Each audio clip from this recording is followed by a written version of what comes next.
Hello and welcome to BB on Blast. I'm Lindsay.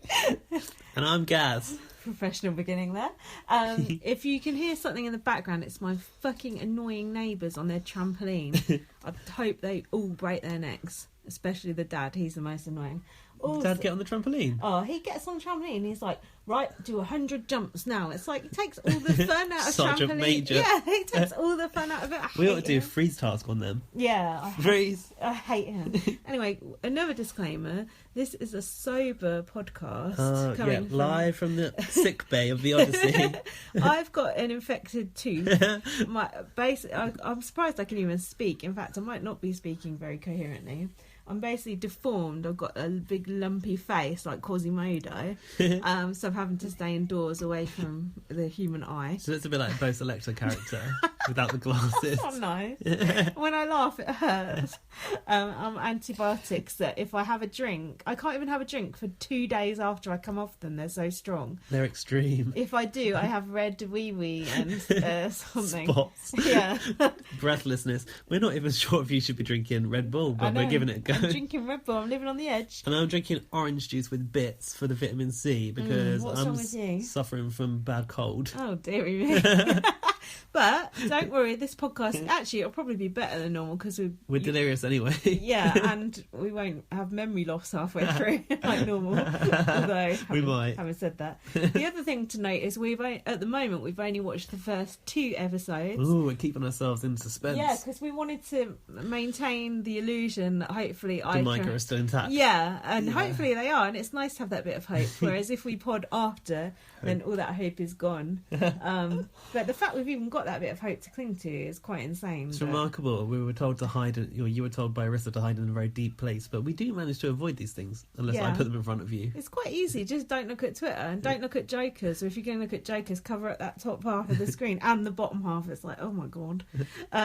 Okay, so where are we going off from? So it's the post-triple eviction. So it was all kind of the bits that we missed, wasn't it, in the triple eviction? We got to see a lot more again. I noticed, by the way, Jackie's pregnant art teacher look. It was, wasn't it? It was awful. How did I miss that? Well, did that image, it did suit what I thought of, right? It looks like that. Spot on. It's horrendous. Did you get anything from the intro? Because it was quite a boring one, but go on. Starlet. Let's not over-egg it.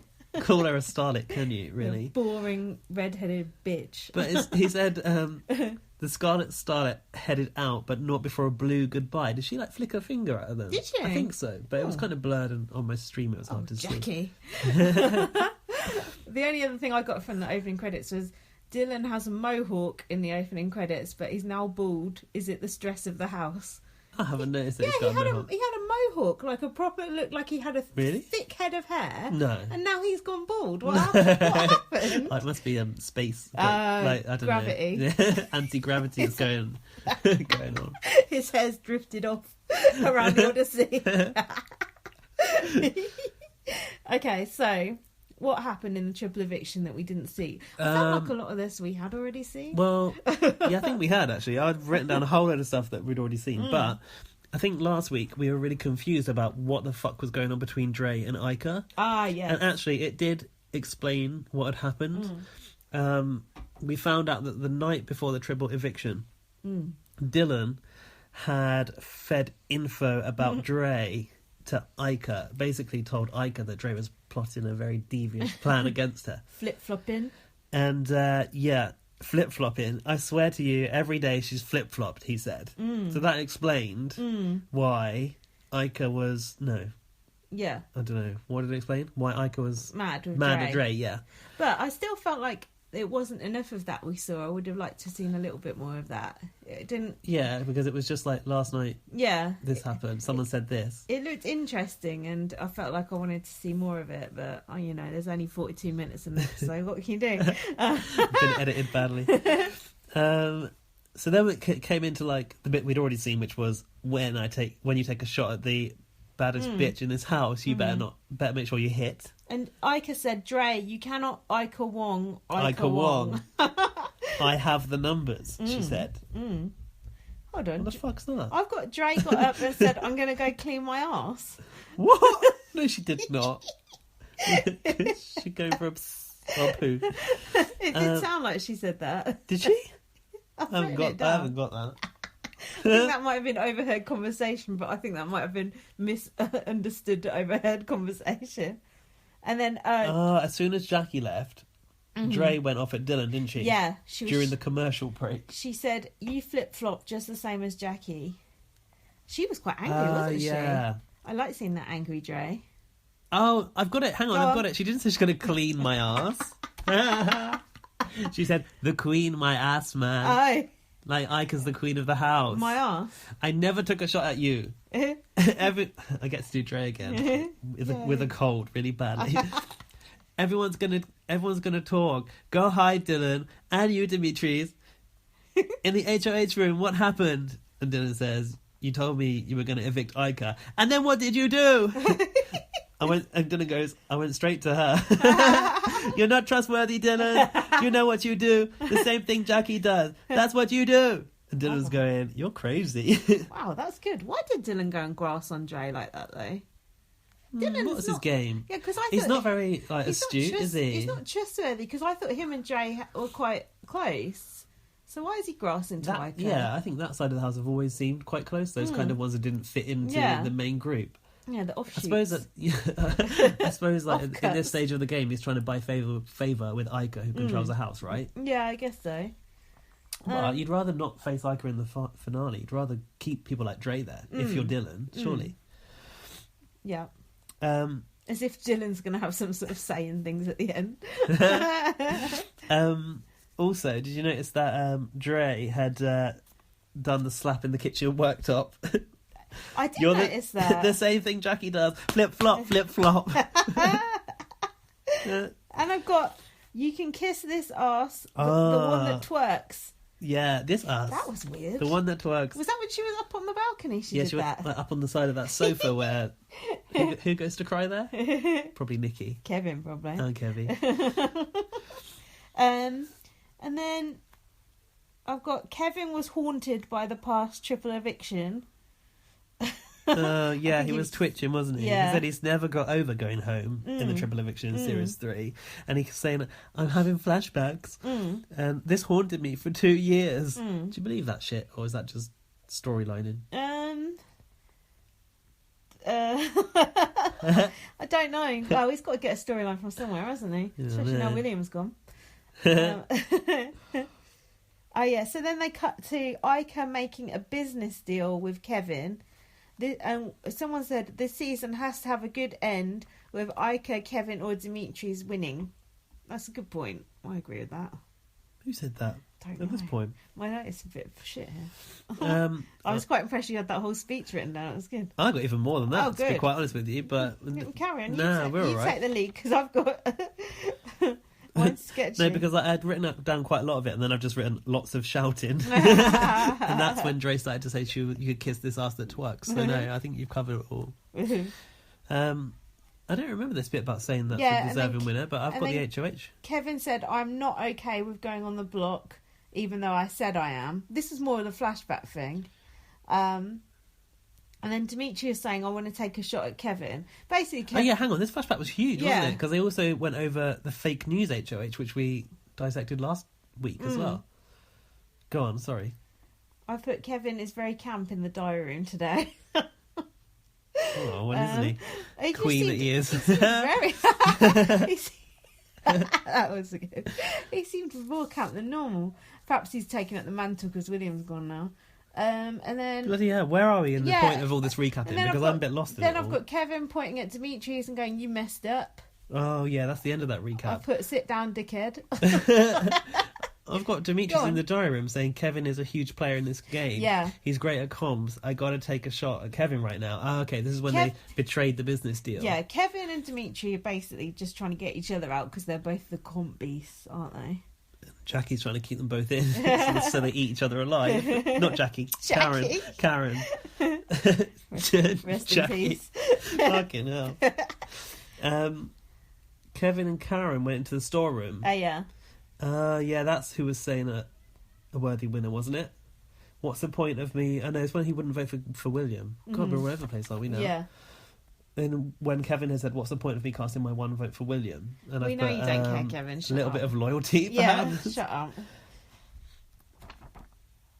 Um, I actually heard another podcast talking about that. Talking about why didn't Kevin vote for William, and they were actually going talking about as if there was ever He never a was. thought that Kevin was going to. It's Not like, at all. please. But they love Kevin on that podcast. It's like, wow. And Karen was kind of checking that he was all right with doing that in a way, because Karen's obviously got some kind of morals. Yeah. And even Ica was checking that Kevin wasn't going to vote for William. Where are you in your notes? What's actually happening where you are? Because I'm still in the fucking recaps. And then I've got Ica. Ica called out the business people to the whole house. Wasn't that Kevin? Oh dear. Okay, this is when Kevin was starting to talk about this business deal, and Ica and Demetrius have been saying they couldn't turn their back on Karen and Dylan, right? They said because they just give us their vote. What do you expect us to do? And Kevin said, but that nullifies our deal. Yeah. Long words. And then Kevin said, that's how I feel about it, and that's the correct way to feel about it. Did. All right, mate. He was. Relax. He was also criticising them because he said, "You guys know I was going to fight for you to be in the final three. You know." Bollocks. Well, he's just upset because he got played, right? Snake. Like, yeah.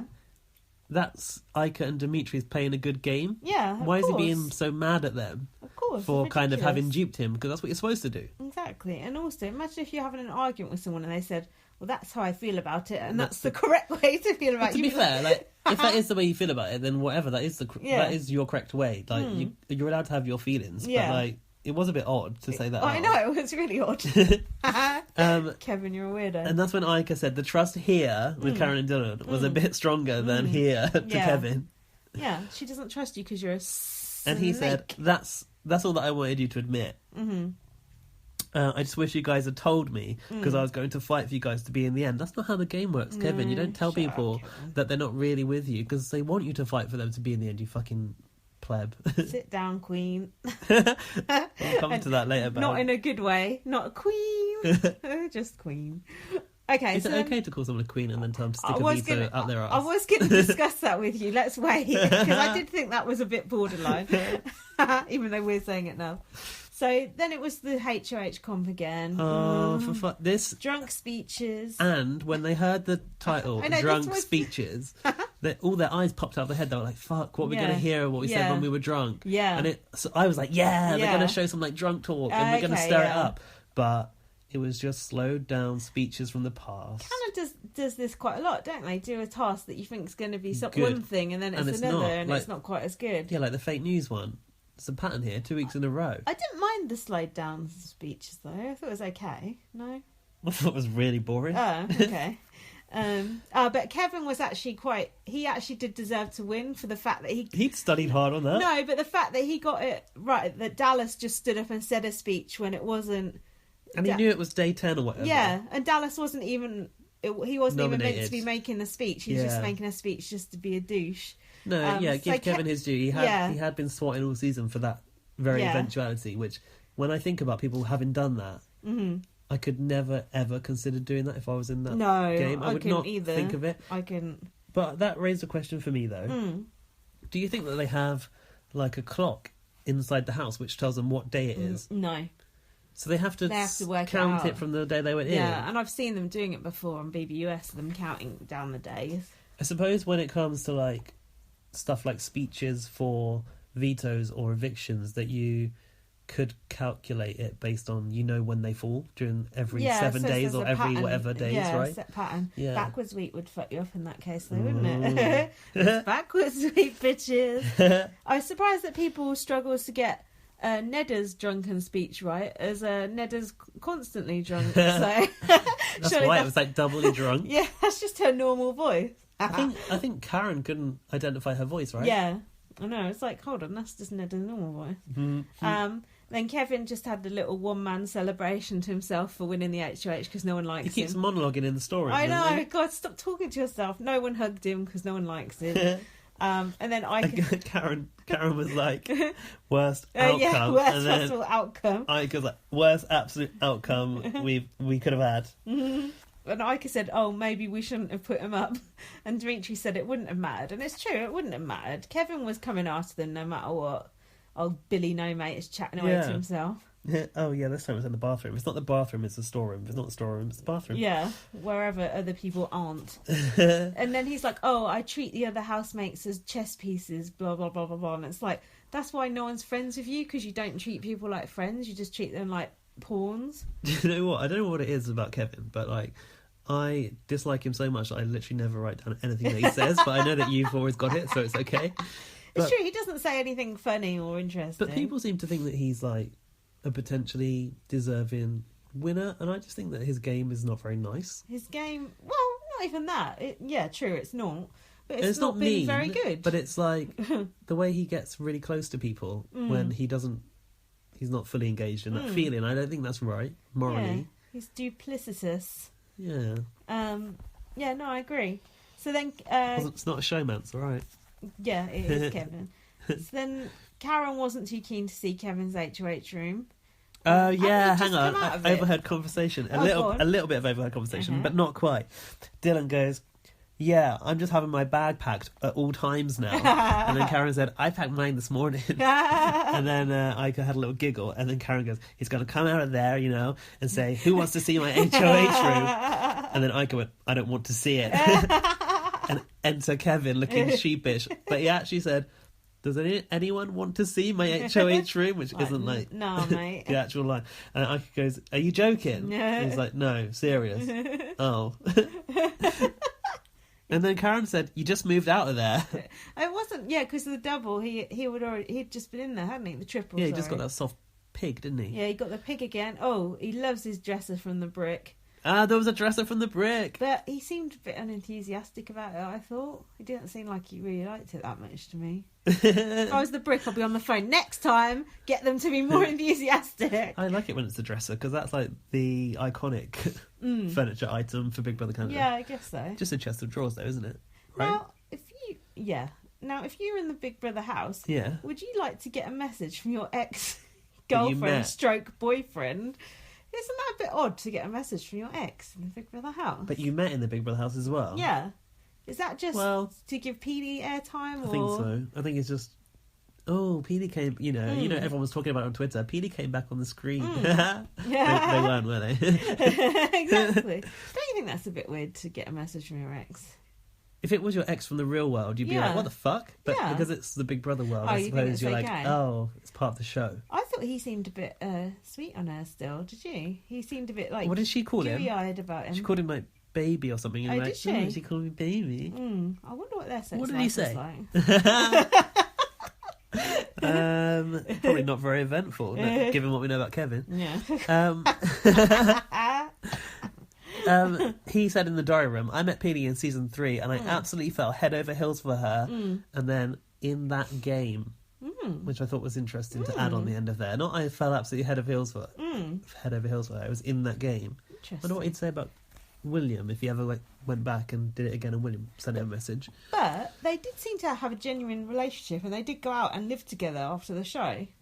So did John James and Josie, so look where that got them. Okie doke. That's put me in my place. People have got married and it hasn't worked out. True. Chantal and Preston. No.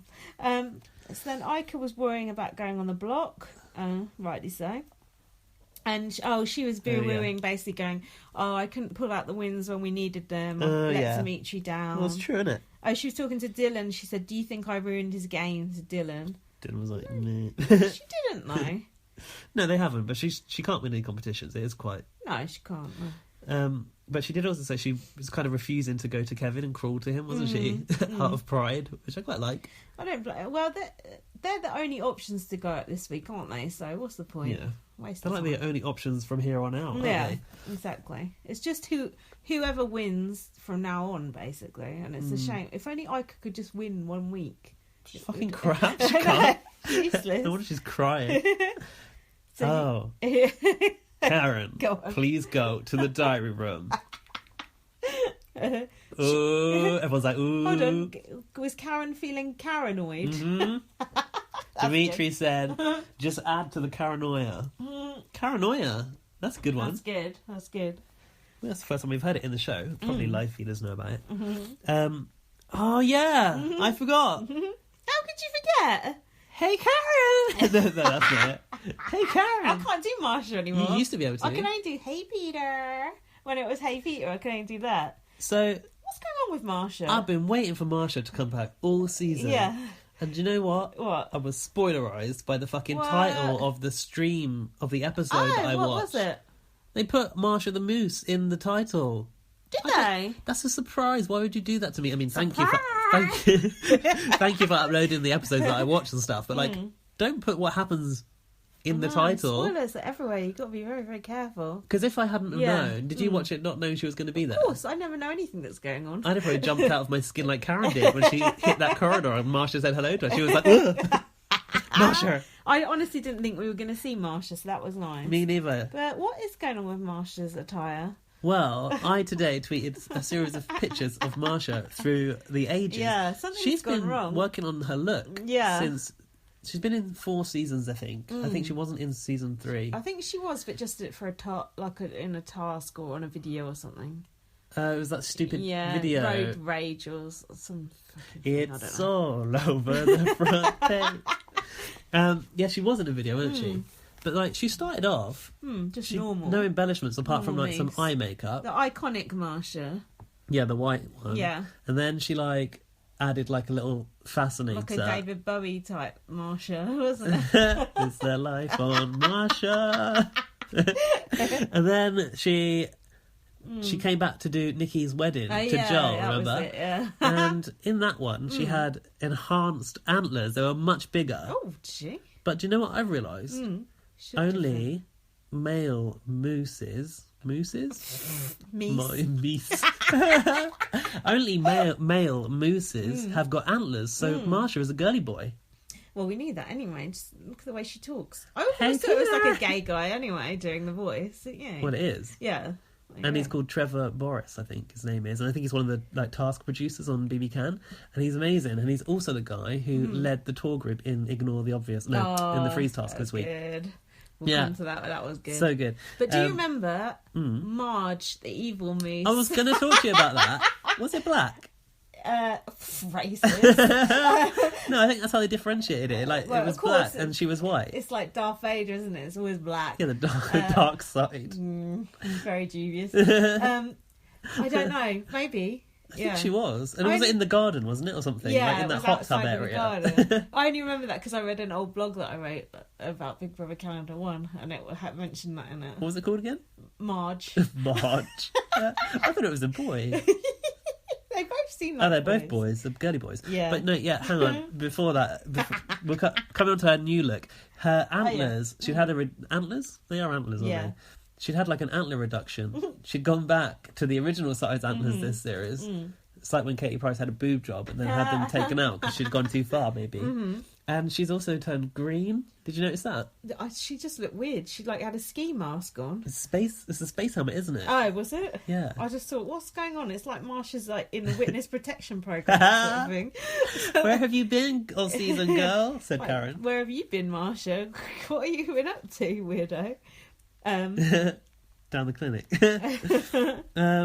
Yeah, go on. So, Marsha said something like, Karen is going to get turned up. Oh, turn. Am I saying that right? Turned? As if Karen knows. Karen didn't know. Karen did like a little like turning knobs gesture in the air. Like, what am I turning up? Yeah. And she was tweaking someone's nipples. And then she said, Karen had to give... Have you got the actual quotes? Because I haven't. Yeah. Go Your on. mission is to scare the crap out of the other house guests. Oh yeah, I did notice that. I think Ica had been using some stock phrases off of IcaWong.com, hadn't yeah. she?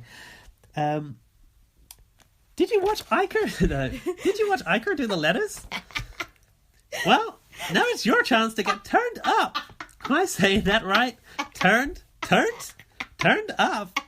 Go to the bridge and assign some game-changing punishments to each house guest. And work it, girl, because they'll all be watching. You need to try them and go after their edges. There you go. Hold on. And then she said, head to the bridge and get petty. Oh, get petty as another one. She said the prize would be the have not room will be closed for the rest of the season. It's not much of a prize, really, is it? It's quite a lot for what they went through during this task, isn't it?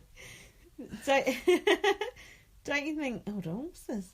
When the screen come on in the HH room, and then Ica was like, Kevin like woke up with it was like Home Alone. Kevin! Don't you think? Right, this is my theory.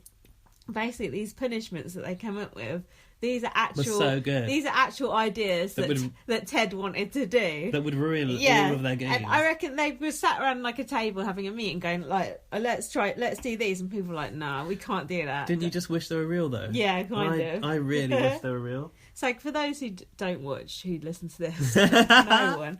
Karen basically had to do these fake punishments where she had to give everyone like one of 4 punishments. What shred them all? What was the shredding? No, there was no shredding involved. But I've got it was under I'll just explain it, even though I don't know. It was under the guise of if she issued these punishments, she would win $10,000. Mm-hmm. Not even in brick vouchers. No, actual money. So the punishments were solitary for 48 hours. Mm-hmm. Can't play the final 4 veto. Mm-hmm. Lose 1 juror vote. Mm-hmm. And never vote again. Okay. But these were fake punishments, keep in mind. But even when Karen read out the punishments, her voice was like quivering. She was actressing really well. I thought, oh my God, I thought she's doing that really well. But I had seen nothing yet. It was just like... Ica said, she's scared, she's crying, oh, poor Karen. And there's like all emotional music all over the top of it. And Karen said, this could change all of their games. Big brother, how could you do this to me this late in the game? Money isn't everything. So why did she just do all the punishments then for her? Well, there was a moment where she was like considering the punishments and who to give what, and she goes, well, solitary isn't that bad, and then goes and gives it to Dylan. But she did say, what would Ica do? What did Ica do in her season? And then Ica was kind of answering into like the TV footage that they were watching live. Yeah. She goes, you shredded those letters, Ica. You know you did. And Ica said, I shredded it, Karen. Yes, I did. She goes, don't give me that look, Ica. You'd do it too. You know you would. And then Ica said, I'm not giving you a look, but come on, Karen, please. I'm not mad, Karen. I'm not mad. But Kevin was sat there with basically his head in his hands. How did Karen make herself cry and everything? I've got no I've never idea. ever seen such good acting from a housemate ever. I've never seen such good acting from an actress. Yeah, it's true. But isn't that bad for Karen's gain though? Because wouldn't that make you now question every single thing she's ever done? Yeah, it was so good. It was just like that. I mean, Karen was already such a superstar this season anyway. That kind of cherry on top, wasn't it? Cemented her as just. Imagine if she'd gone like the first week or. We'd never have got and that. And you just be like, oh, what did they put her in for? Old person, boring. And I would never say old person, boring. But people do though, don't they? Okay, here's a bit where she realised what she had to do. Well, in the acting bit, fake realised. I came to play, and we're still playing this game. No, and we're still playing. This game is still on. What accent is that? Karen's accent. Okay. And you guys know it. Yep, I am the bigger bitch. Sucks to be you guys. And I felt so good. Ica went to cry and scream in the shower cubicle. Ica had a proper Gary Slopstrop, didn't she? But she weren't mad. Oh, no, I'm not mad. Just emotional? Mad. She said, I don't have a vote. Voting is the only thing that matters in Final Four. Yeah, I worked my ass off to get here. To not have a vote sucks.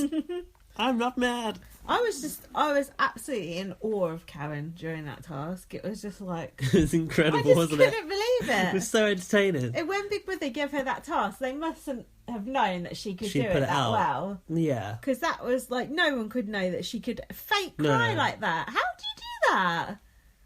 With actual tears as well, right? Yeah. Do you have to like induce something horrible from your past? I don't know. But just the way she got her voice quivering, it was like... Yeah. Although there was one moment where she almost cracked a smile. Did you see that? No.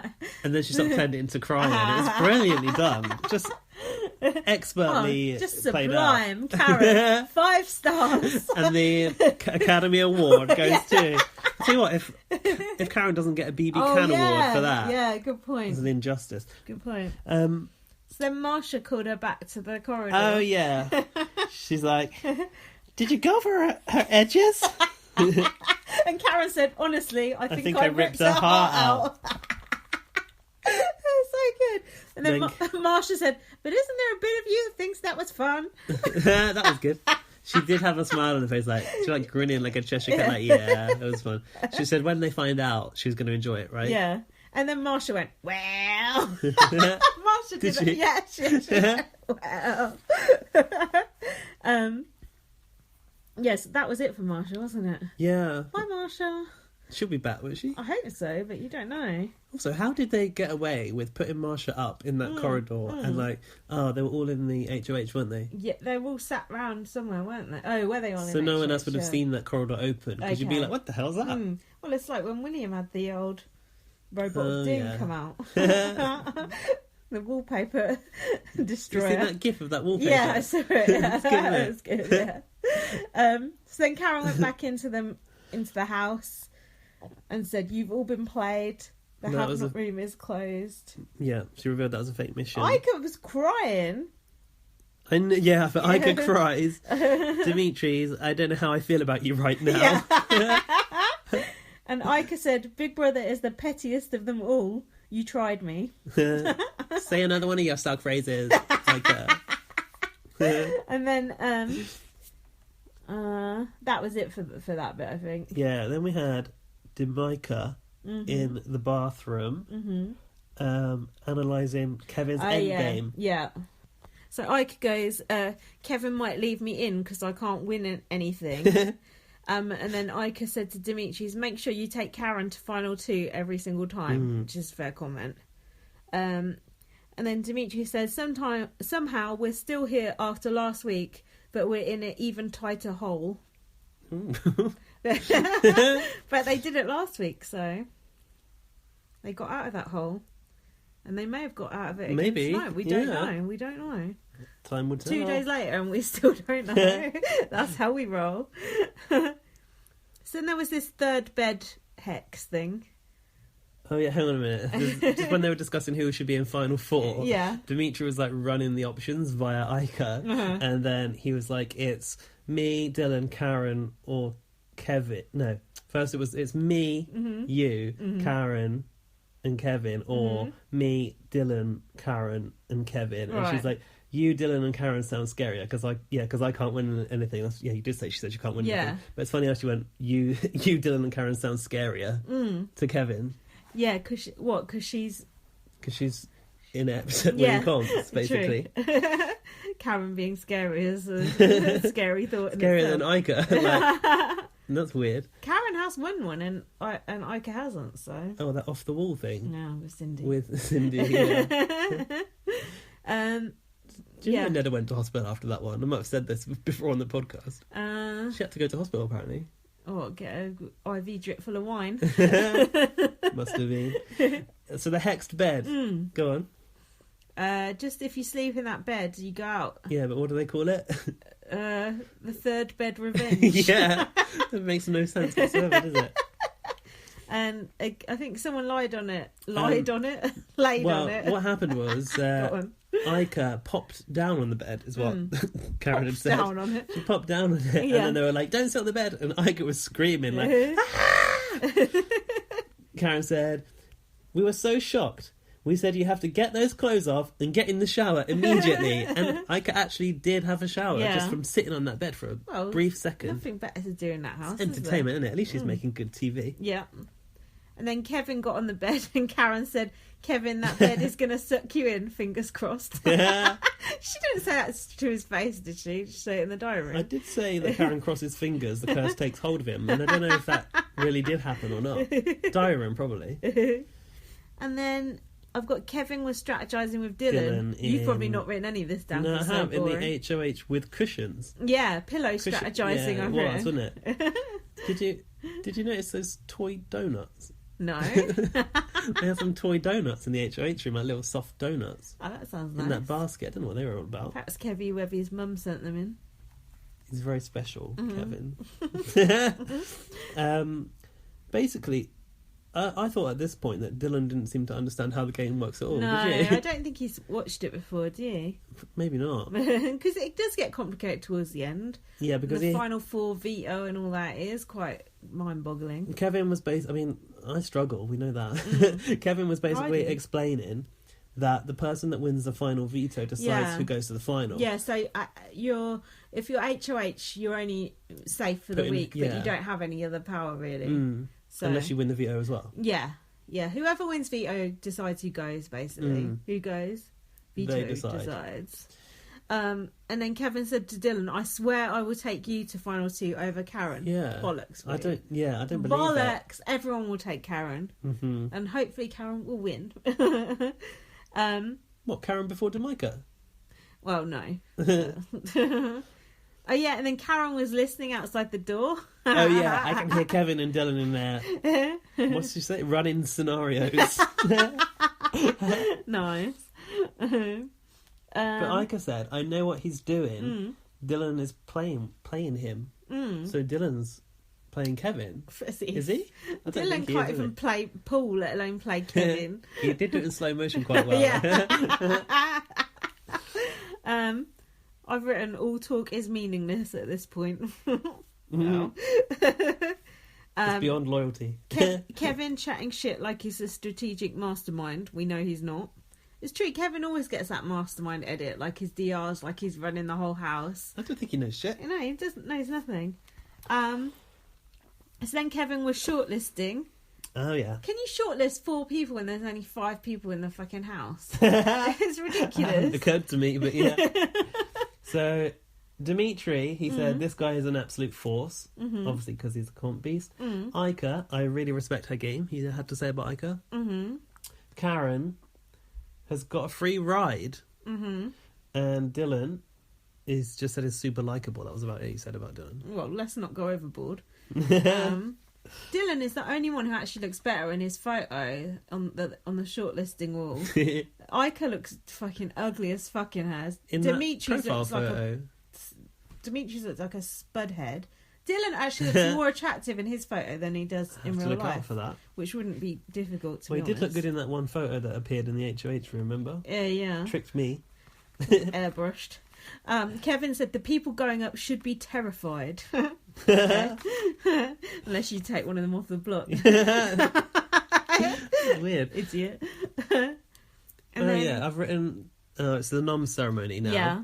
And I've written that Kevin was wearing a shabby pink polo shirt and stonewashed jeans. Ew, gross. He looks like he's about to do some DIY around the house.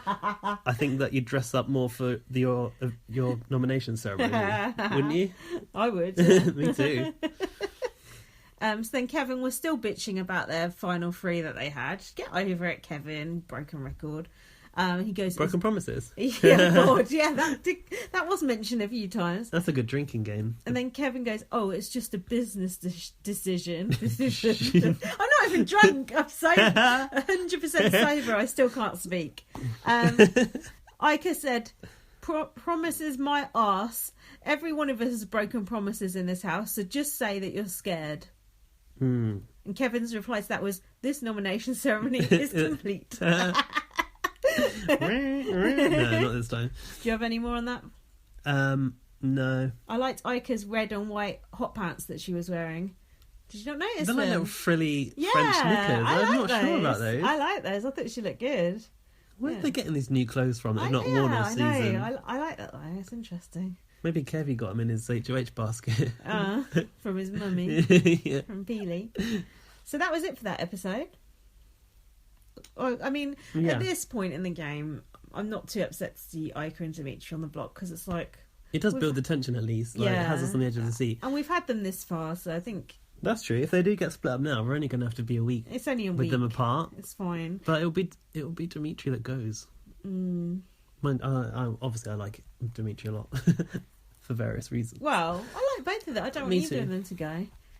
So... We got a good... Next episode was pretty good. Carry on. But it literally did roll in from the end of that one, because there was a lot of stuff they hadn't covered from that POV, end of that POV ceremony. Yeah. Which was basically Ica saying broken promises about million times. And just say you're scared. Just say you're scared. Just say you're scared. But in the intro, do you remember what Kevin had a bad case of? No. Block shock. Yeah, that was good actually. I did notice and say that. And also, he said... Cock block. Quite the opposite, actually, when Kevin's involved. He had... What did they say? The lone wolf threw in the howl. That was laboured, wasn't it? Oh, dearie me. Oh, God. Threw in the howl. That's good. He didn't even throw in the towel, did he? No. Was it because he was like, I'm alone in this game? Because he's got no friends. Yeah. So Ico was mad at Kevin. Yeah. As she was at the end of the last episode. Yeah. And... She was just shouting at Kevin, wasn't she? Everybody in this house has broken promises. Say you're scared. And you should be fucking scared, she said. Actually, why were they like bleeping all the swear words out in this one? They always do. Do they? Yeah. All the time, every time? Yeah, it's a family show. Family show. Actually, it is. It says PG at the start, doesn't Yeah. it? That's funny. Big Brother's an adult show. Only the live feeds. I've been watching it since I was a child, but I mean, generally it's like not for kids, is it? You Well, don't want Dylan's niece to watch it, would you? Our one ain't. Let's put it that way. No. And then I like the way Ica's just going off on one, and then Dimitri's like, feel better? So afterwards, he just Really?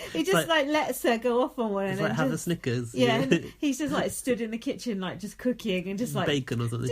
and just like minding his own business. And then in the diary room, Dimitri said, "Unless lightning strikes twice, one of us is going home." wow. Well, hopefully it does. Helen Wood got struck by lightning. Look where it got her. When I was at that conference this week, Yeah. a girl got in the lift. She had a name badge on, Helen Wood. Can you Oh, imagine? you're like, that's an unfortunate name. You should have said that to her. I know. She's a little fat, little short thing. So. Well, it can't be confused with Helen Wood then. And then. Kitchen tension was next. Ica intimidating Kevin in the kitchen. Kevin was eating an avocado. Was he? I think it's Gary's avocado. Ica's arm was going. Have you noticed her arm's been going a lot when she's angry now? She like stretches out I her think arm. she's losing it a bit little like bit. Nikki style. Jamaica was cooking their thawed bacon. Ew, okay. Sounds good. Ica said, I want to drag this guy and steal all the tea. Or it might have been spill, but it sounded a bit like she said steal. She was also drinking that purple drink. I've written Ica drinking the mysterious purple drink. Now, can someone from Canada please tell us what that purple drink is? Because we're quite intrigued, aren't we? Because it don't look natural, does it? Arissa Cox, what is that purple drink? You must know. You can put that in our care package, Yeah. Arissa, with the poutine. Put it in the carp package. And then... What package? Carp. What's carp? Just us carping on about things. And then I put... You harp on, don't you? A carp is a fish. I know, but you can carp as well. I put Kevin was drinking literal tea on the stairs. Did you notice Was he? that? Real tea? Yeah, he was drinking a mug of tea while Ica was shouting at him. Broken promises, shouting and clapping. Oh yeah, you know when you're like shouting about something but you clap at the same time. That's to make right. your point. Yeah, there's been a lot of that lately. It's like It's stop. a bit uncouth, isn't it? Stop that. Uncouth. Ica said Demetrius will beat you every time in a comp. And you, Bruno, Nedda have broken promises to a lot of people in this house. And she went, so have I. She went, you better pray to God we don't stay this week. And she said, the bitter ass jury will vote for him to win every time about Kevin to the others. Oh, yeah, that bitter ass jury. Mm. She said, your game cannot match up to mine. And you would still win. Ooh. I heard on another podcast, for Happy Hour, that Demetrius has won more competitions Than any housemate ever. than any of the females this season have won. Like all the females in the house, Demetrius won More than them combined. Yeah, more than them combined. Well, yeah, I mean, I know, but it's only not... Nedda that actually won anything, isn't it, out of the I know, females? but it's not good... Well, it's good for him, but it's not good for girl power, Women. is it? Yeah, they should rig the comps to be a bit more, have one about ironing. Sorry. Was it endurance gardening Yeah. for Karen, whatever Yeah. it was? Hang on a minute. Joke, by the way, we're not really sexist. Well, after that, when she was saying that thing about her game being better. She said something that I couldn't understand. Now I wonder if you understood it. No. She said, "'Cause you're," and I couldn't understand it. No, when she said she would win if he would win. No, hang on. Let's start from the start of that quote. Rewind. And your game cannot match up to mine, and you would still win. Want to know why? 'Cause you're something, and it sounded like bear. Okay. What did she say? 'Cause you're bear. Bear. 'Cause you're something bear. 'Cause you're fucking bear. I don't. You didn't get the end of that quote either. I think it's just really inaudible. Something about Bruno, maybe. I don't know. Brew. But like, I don't know why the bits which are really hard to understand. Sometimes they don't subtitle them, and I think that's weird. Maybe even Big Brother didn't understand it. They don't subtitle much. I don't think. I've not seen much subtitled this year, apart from the French, which we do need subtitles. Sometimes they subtitle stuff which you really could understand anyway, and sometimes the bits you can't understand, you're like, well, why didn't you subtitle that? Well, I am. So how many times do you think Ica did say broken promises during that whole At least 10. If in a drinking game, you'd be wankered, wouldn't you, by the end of that? You would. Wankers. All throughout that argument, the look on Dylan's face was priceless as usual. He was like a gog. Jaw slack, like enjoying the show. Put some respect on our name, said Ica when she went upstairs. And Dimitri just finished off his cooking. That thawed bacon. Yeah. I like it when the woman is just like just totally mouthy in a relationship, and the man just let her get on with it. She'll calm down in a minute. Yeah. So that was it for that, I think. Yeah, next it's the POV, which Baywatch, based on Baywatch the movie. Who knew? I knew. Baywatch movie coming out. I knew. It's Pamela Anderson in it. Tell me, the Hoff is in it. Thank God for that. There's some famous people in it. What about Tracy Bingham? Is that her name? Is that her name? I don't think so.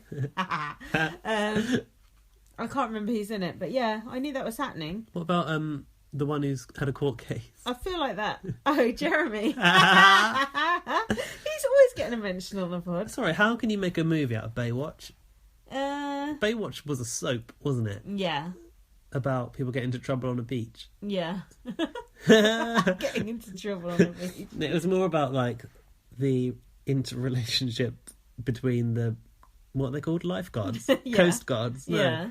Lifeguards, yeah, right? Yeah, lifeguard, yeah. It's more about their like social network, right? Right. And they're making a film about this. Yeah. What the fuck's that going to have in it? Well, probably them shark saving attack. Someone and... Yeah, I don't know. Red swimsuits and... A burning boat, presumably. We never saw them watch Baywatch, did we? No. I want to see them watch it and enjoy it. We'll probably see it on the one we're going to watch next, because, you know, there'll be a bit of like, oh, that film's so great. Yeah. You have to go and see it. Oh my God, it looks so good. So then, did you like the little sort of opening credits they did of it? I loved it. I really did love that, actually. And I liked that Demetrius was particularly excited about that burning boat. Yeah. Dylan was kissing his flabby old muscles, like kissing his bicep. Not flabby muscles, they're no, real Dylan's. muscles. Oh, Dylan. Yeah. Was he? Yeah. I missed Dylan. that. Sick. Do you like the way Americans and Canadians pronounce the word life Buoy. boy? Boy. Yeah, we call it a boy. Buoy. How do you spell buoy? B-O-U-Y? U-O-Y.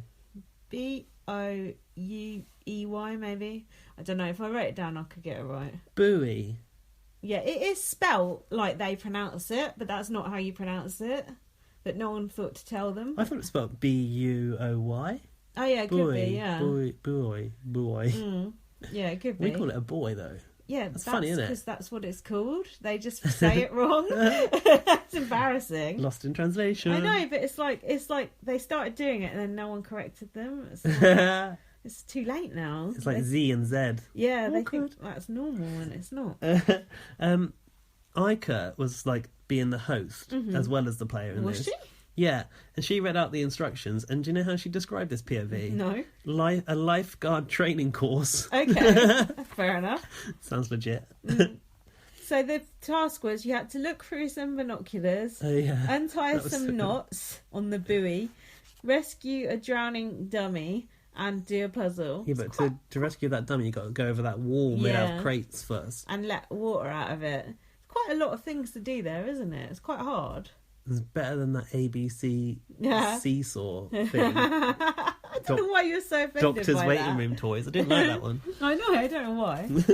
Yeah, Karen said about she wasn't happy about doing this because she's shit. But she was really she was determined to go for it and see it through, which I quite respected Karen for that. Respect on her name for that. Also, Karen looked good in a swimsuit, unlike Dylan. Karen looked very good, I think, for her age. Yeah, I think so. But in fact, she was probably better than me in a swimming costume. You would feel awkward as Dylan, though, out of all of them being put in swimwear, wouldn't you? Yeah.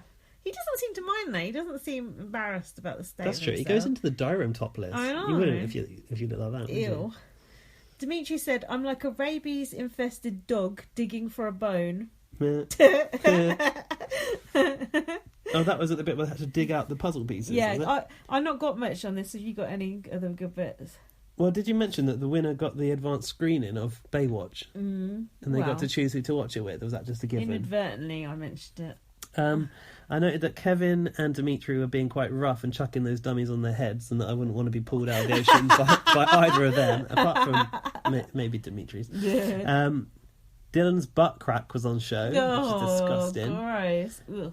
Karen got the comedy edit, and she said she was acting like she was going up to the bar in a Mexican resort. I missed that. And that is when she noted that this competition really wasn't for her, and her ideal comps would be multitasking on a high level and ultimate gardening. I love it. So it came to the point where Aika realised that she had no chance to win, and that she would be put to better use by trying to help Dimitri to locate his... No, first she was locating his dummies for him. Yeah. She told him one was by the boat. Yeah. And then she started to help him with the puzzle, which was like a surfboard shape, but it had the Baywatch logo on it. Now, it's not the Baywatch logo that you know from the past. It looks like that kind of like 80s writing. They've done it in like something modern that millennials will get on board with. And it has like it has like jaggy curved edges, doesn't it? And the W's look like Y's. And They do, don't it's they? very confusing. It's almost like they made it that way just to make this task harder. Good point. But the thing was, what none of them thought to do was go up above that bit you had to climb over and have a look at that big Baywatch logo that was in the corner was by it the the pool. Because it was the logo next to the burning boat. Ah, I didn't know that either. Yeah, near that seagull that Ica knocked over.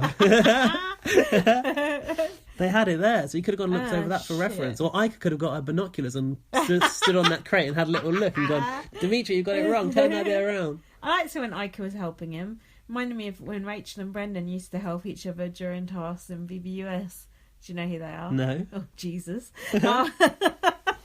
But I knew it was a BBUS reference coming because I didn't know those names. They're like iconic people. Oh, God. Iconic. You need to swat up on BBUS before Yeah, I'm going to BBUS. watch the entirety of Big Brother USA seasons 1 to 18 before this one starts. Start from season 3. See how many you can watch. I've got a question for you, actually. This one's called BB19, isn't it? Yeah. So where's BBOTT in the canon? Did it get a number? No, it had no number. So we just forget about that. It's oh God, don't watch that. It's not good. No, it's good, but that's side thing. If I'm going to watch anything, I think I want to watch Frankie Grande's Year because I started that one. Plus, it had that muscly guy, and he's quite fit. Which guy? I don't know. It's Caleb. What, that cowboy one? Yeah. No. What are you talking about? He looks like Hawaiian or something. Oh, Devon. Yeah, probably. Yeah, watch Devon's Year. He's good. But then I did watch that one. I think it's Big Brother 4 when it had the couples twist or something. Oh yeah. I watched that. It was on E4 years ago.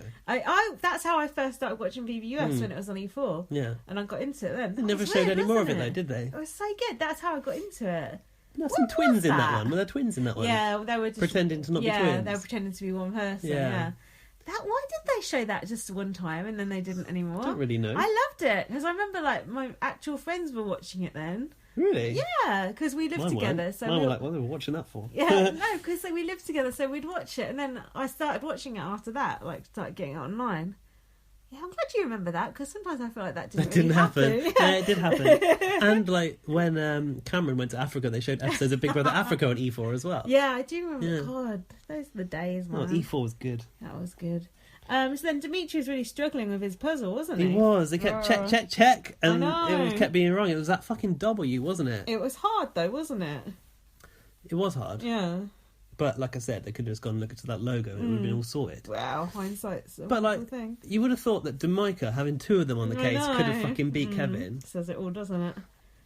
Yeah, Ica's no good, even assisting. It's probably more of a hindrance. Dimitri's. He could have done it if she probably. got out. So then Kevin won. Wah, wah. But it's alright, because he's going to use the veto anyway. I've written the pain on Dimitri's face was real. And do you think he was upset that he didn't get to watch Baywatch? oh, that'll be it, wouldn't it? Actually, by that stage of the game, you probably would be, because you haven't watched any TV for that long. But still. What was it? Day 53 or something? I don't care I about wrote that the down days. somewhere. What are you, Kevin, swatting up for It was competition? It was day 56, the day before, so day 50... No, it was day 56. I don't care what episode number it is. I don't care what day it is. I care what day it is, I care what time it is, but they don't fucking tell me. Fuck that. Um, Dimitri said, I feel like puking. Also, I felt bad on Ica because she had to announce that Kevin was the winner, being the host. That must have been painful. She did seem kind of enthusiastic when she she did said quite it. well.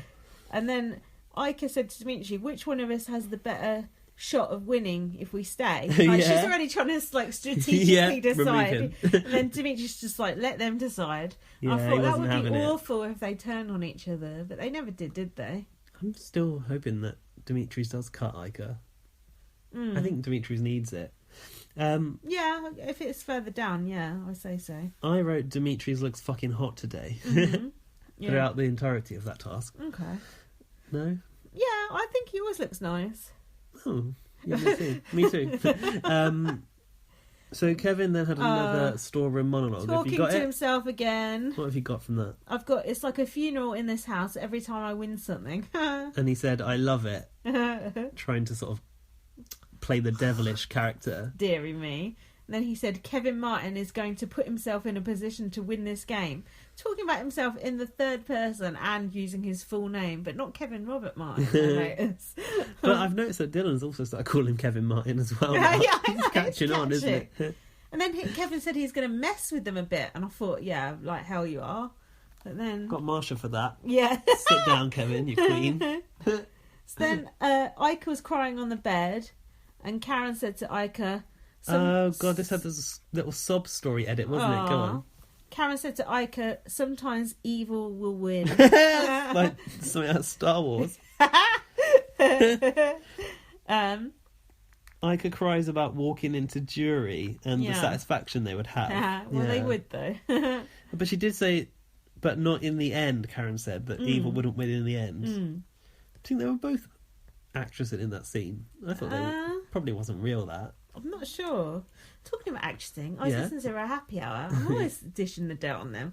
But he said, you know when Cindy was having a go... Jordan Parker said, you know when Cindy was having a go at Bruno in the jury house last week? You know, she seemed to be really overacting.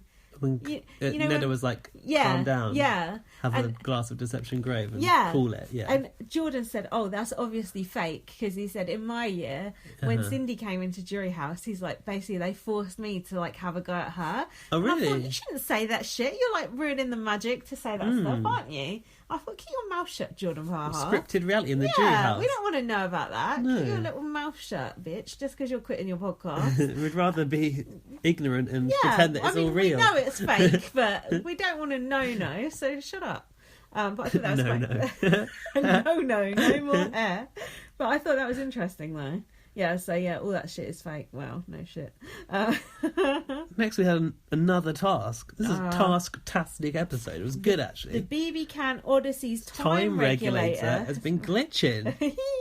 Go on. If you hear a command from Big Brother, you must obey. And then Karen said, who thinks of this shit? Yeah, she did. Karen loves Big Brother, though.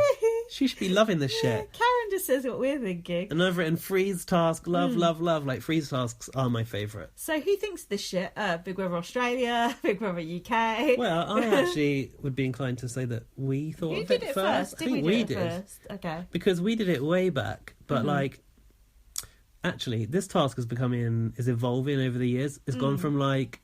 Initially, it was ignore the obvious. And I think that first happened in Australia, where... something would occur in the house and the housemates just had to continue with their life like it wasn't happening. But then it evolved into freeze task where you'd put a relative in and they couldn't touch them and interact with them or something else. Yeah. Yeah. Or Casey, he's mugging you off, darling. He's saying one thing in the diary room and something else to you. So proud of you, Casey. Yeah. Thanks for looking after my daughter, Jimbo. Cringe. And also Jasmine went back in and broke up the love triangle.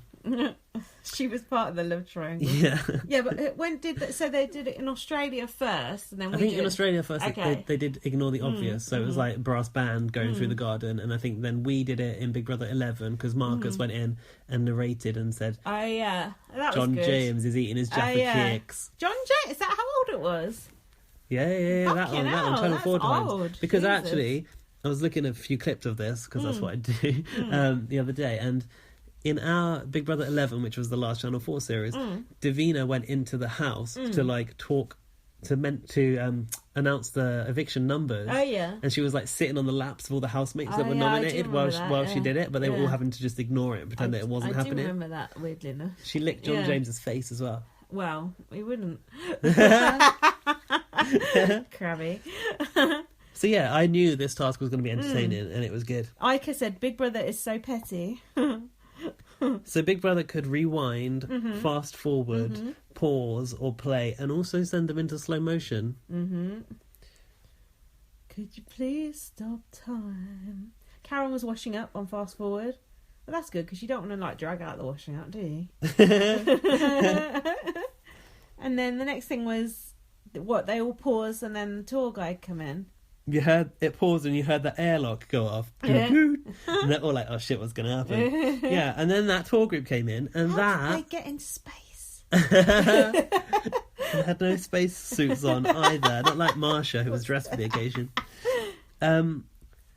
That tour guide was the voice of Marsha. Was he? How who do was you know leading this? that. How do you Because know I've done a this? little bit of research. He's good, that tour guide. He's called Trevor Boris, and he's the one that voices Marsha. And you could tell from the voice it's similar. He was funny. Like, I think, like, because Big Brother Canada have got him on their team, like, that's a Yeah. real strength. Like, the guy, I can't remember his name, but the guy who used to voice the Tree of Temptation on our Big Brother, he was a task producer. And then after those, like, couple of years when he'd done the Tree, he was on I'm a Celebrity, Get Me Out of Here. Oh, do was it. he? And I'm a Celebrity got better for it as well. Okay. I think, like, when you've got those kind of, like, comic geniuses in the team, like, it really makes the show better.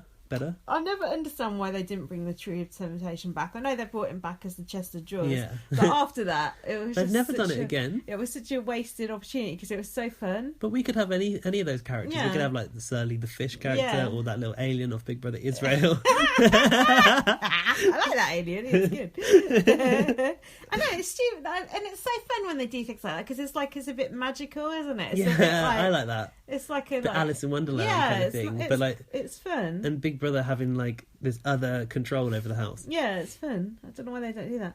So yeah, go on. So the tour guide's going through the house with like a cameras on selfie sticks and that.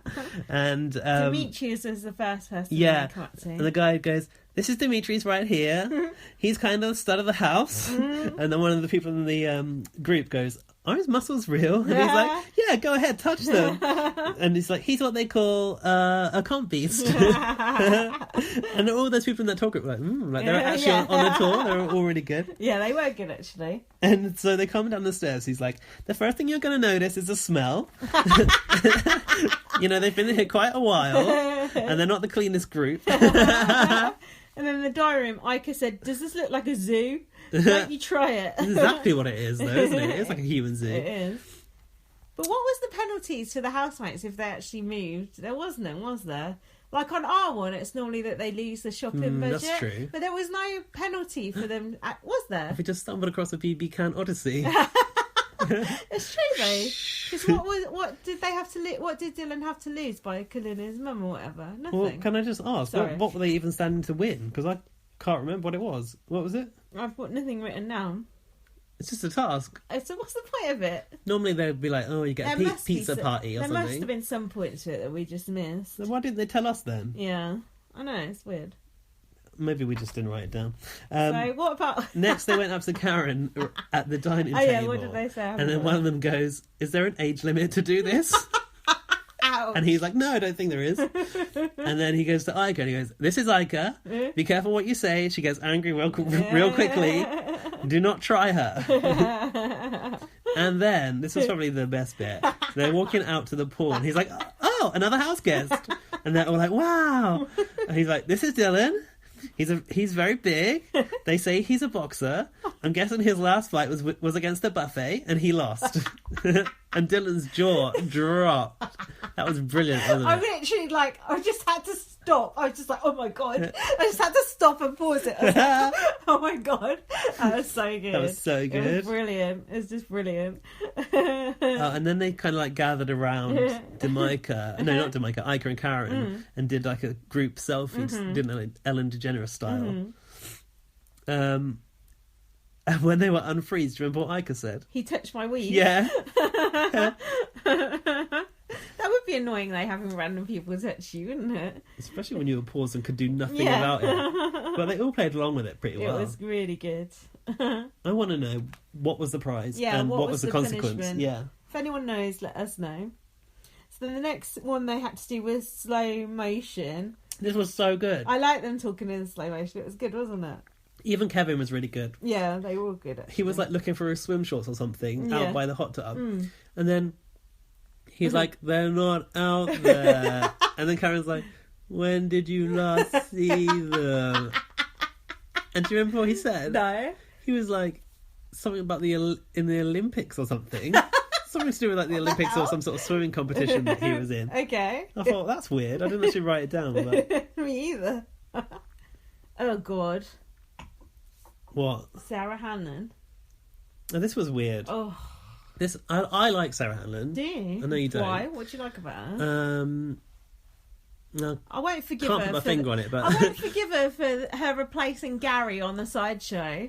Fuck you, bitch. You shouldn't replace Gary. Yeah, but I theorise they took him out because they were preparing him for this series, but that's probably not, is bullshit. It? Well, I like Rest in peace, sideshow. I like that she constantly smokes. What was the sideshow music? Was it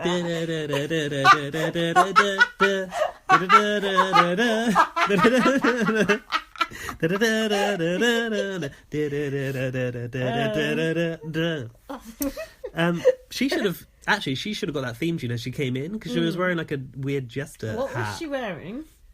I don't know about the rest of it, but the hat was weird. She had like a white, clean, yellow skirt on. Oh yeah, well, cream pie, isn't it? She got to wear something you can wipe down. I was going to say, what I like about her is she's always smoking a bong on her Instagram stories. All she does is smoke the whole time. That's all she does is talk about I liked her. I smoking thought she was weed. quite a funny character. I liked her as an entertaining character. She wasn't good at the game. She didn't deserve to win. She only won because it was a fix. And they saved her and Brittany one week with some fake-ass twist. Who was she against in the final? I can't remember. Oh, Godfrey. Godfrey. Are you a big Godfrey supporter? I love Godfrey. But if it was a public vote, I probably would have voted for Sarah. Did you not like Godfrey that much? No, I did like him a lot as well. It was great. His speeches. He just slept the whole time. Yeah, he was good. It was funny. It was funny the way, like, just no one in the house had any time for him. Everyone just thought he's an idiot. I like that he had in his promo pictures a jacket with cogs on it, And the theme was cogs. How did he know that? That's true. He had a lot of good clothes, actually. I like Godfrey. And she was just, I don't know, like, yeah, all she had was smoking weed and puns about her smoking weed or whatever. Is he called Godfrey Mangiza the Lady Pleaser? I like Godfrey. I don't know why Godfrey wasn't brought back. It's annoying. Anyway, so All Stars. She was, I hope so. If it's still on then. So she was like, she had to put those cream pies in people's faces, but I wonder where she was standard. getting them from, because she walked through that airlock with just one of them. Also, she missed Ika's face by a mile. She went, I fell. She was just scared to get it on that weave, wasn't she? She was. She just knew it wasn't worth it. Like, in the outside world, she was going to get it. She had a pop at Dylan being bald as well. She said something about hiding with your hairline. Yeah, I wasn't really taken with the comments she was making, so I didn't bother to write it down. But she did say something like that. Did you see my tweet about it? No, what did you say? Sarah Hannon Zingnot. Because she was trying to be like a cut price Zingbot, wasn't she? Is that what Zingbot does? Takes them down with like silly little puns. Yeah. So you Zingbot got a human in it, hasn't it? Yeah. Zing. Yeah, because he got heat stroke one year and passed out in the garden. That's the real human. Yeah. That's brilliant. She did say about Ika, when she shoots, she doesn't miss, unless, of course, it's for a competition. That's a Zingbot thing, isn't it? Yeah. Scripted by... Bye, Sarah. Go back to the pot shop. Who do you think wrote them? Arissa or Trevor Boris? no one, Sarah Hanlon, when she was stoned, obviously.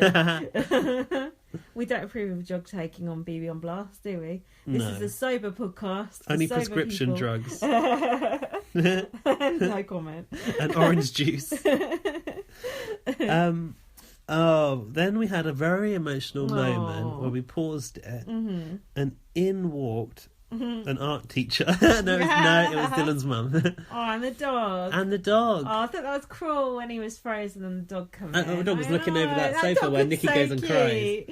That dog was really cute. I would have liked Jackie's dog to come in as well, just to get a look at that drawn-on nose. Ickerson. Did you get what Dylan's mum said to him when he was blubbing? No. She was like, "You're going to make me cry. I'm trying to be stoic, child." It's quite stern, I thought. Mm-hmm. And what was Dylan's dog called? Fuck knows. What? Jacob. Was it? But I think he called it Jake, but the mother called it Jacob. Okay, proper name. I'm glad they gave him a play, though, aren't you? I was amazed they gave a play. I'm so glad they did, though. Why? Because it's mean to do that. We send them in, you're not allowed to touch them. I know, but it's really cruel. Apart from Casey Batchelor's mum did kiss her on the lips like 3 or 4 times, which I thought was a bit weird. Gross. No, I don't think they should be getting to play when they're on pause. No. Oh, you're so harsh. No outside contact. God, ever since Nedda left and you thought it was funny, you've just been a cold-hearted person. But why did only Dylan get a family member? Why did no one else get that? Or did they and we didn't see it? Maybe on tonight's show they have. Is it ongoing, this task? I don't know. Well, on our Big Brother it's always a 2-day task, isn't it? Yeah, Big Brother Canada lasts about 5 minutes. Surely you'd send in Ika's 3 sons and they could give Demetrius a hug, say, "Hi, Daddy." That would freak him out, wouldn't it? Imagine. They should just send in a child who's an actor to do it and shit on Demetrius, like wind him up like, "Oh, we can't wait for you to like move in." Who else could they send in? See, they could have sent in loads. They could send in like Gary and Cassandra, and they could send in loads more. That would have been so good. Yeah, they could send in loads. They could have put Nikki in there. She's in Toronto. Yay! I hope Nikki and Tim aren't going to be on it. Well, I heard that Nikki's going to be presenting the BB Can Awards. Yeah, and did you say Tim's going there? Tim was flying to Canada yesterday with his boyfriend. They must both so be it must be for the show. Thing. I mean, they probably got an invite to the final, right? But if they're in the show, that'll be even better. Oh, I hope because this is supposed to be like time bomb sort of series, isn't it? Where anything can happen. Yeah, definitely. Bring back Tim and Nikki. You was robbed. So then what else? Next, it moved on to Karen and Dylan. Karen said, "Kevin Robert Martin has won the veto. Stick a fork in my eye." Dylan says he thinks they should vote Demetrius out to Karen in the kitchen. Yeah. So this is when Karen started to have a go and like try and sort of beat Dylan into shape, I thought. Like get him under control in the game. She said the only way we get Kevin out is if we keep him in. And then keep Demetrius in to go after Kevin. Yeah. And Dylan goes in response, "Am I like a nobody?" to Karen. Well. And then Dylan said it's too late for loyalty. I'm kind of on Dylan's side. It is time to get Dimitri out if you have the chance. From their point of view, it is. But it is. Yeah, it is. But Karen has a different idea of what how her game will be benefited, and it's keeping Dimitri in for some reason. But it's too late to keep a target in the house. You need to get those big players out and just take all the weak people to the end. But do you know what Karen said when he said about that loyalty? She said something like, "Loyalty, that's how you play life," or something. Did she? Yeah, something like that. It was weird. It was weird. So she said to Dylan, "Who's the biggest threat in this house to win the game?" And he said, "Kevin." Why does everyone think Kevin? Is it just because all the his jury mates like on him? Jury? Yeah, it is that though. But just because it's not fair. Just because your friends like you on jury, they shouldn't vote on that basis. They should vote what they do. Do you think any of that jury people are going to like think, "Oh, we need to be objective about this," or are we going to vote our mate from years? They've been friends for years, all of them. I don't know, because there is an image that vets want to vote for vets. They want to vote like to be seen to be voting on gameplay, you know. This lot don't care. Like fucking who was it that was told to go in and fuck up Cindy's game? Kevin, yeah, by Jordan Parhart. Yeah. Or something. It's all like convoluted and fucking incestuous. Then he's moaning about Big Brother telling him what to do, and he's telling other housemates what to do.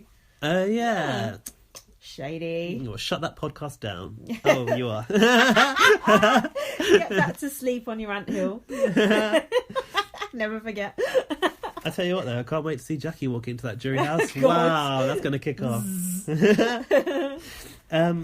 So yeah, when he admitted that Kevin was the biggest threat to win for whatever reason, Karen goes, "Thank you," and Dylan goes, "Exactly. So what do you mean?" Karen says, "So we need to stack it so we can get him out." She basically feels the only way to get Kevin out is for Dimitri to eat him alive. Then Karen said to Jamaica that she doesn't want Kevin to win, and she said, Roosevelt wrote in 1929, "It's not the people who sit on the outside and judge. It's the man who sits in the arena with the blood, sweat, and tries valiantly." Sorry, I had missed out some stuff beforehand. I've got like Stop ruining my Roosevelt speech. I got like a page and a half before that. Like, on, because I was running out of steam at this point. And possibly on some quite strong prescription drugs. What are you going to say then? Before that Roosevelt speech, which... It's good to see Roosevelt. Is that even how you say it? Mentioned in the Big Brother house, isn't it? Yeah, I've got quite a lot on that. We'll come back to that. So Karen and Dylan were with Kevin in the bathroom. Yeah. And Karen asks Kevin if he's using the POV, and he says no. So Karen's like, okay, so one of their games is up this week. But Kevin was trying to get like intel out of Karen and Dylan about how they were going to vote, wasn't he? So he asks if she prefers Ica or Dimitri's. Yeah. And Karen started to kind of plant the seed into Kevin that getting rid of Ica was better for his game. Yeah. But actually, that's what she wants, isn't it? I think Karen was trying to game here. She was double bluffing him, yeah. But he was on to her as well, wasn't he? He definitely. But she said, I think the bigger game move for you is sending Ica to the jury house.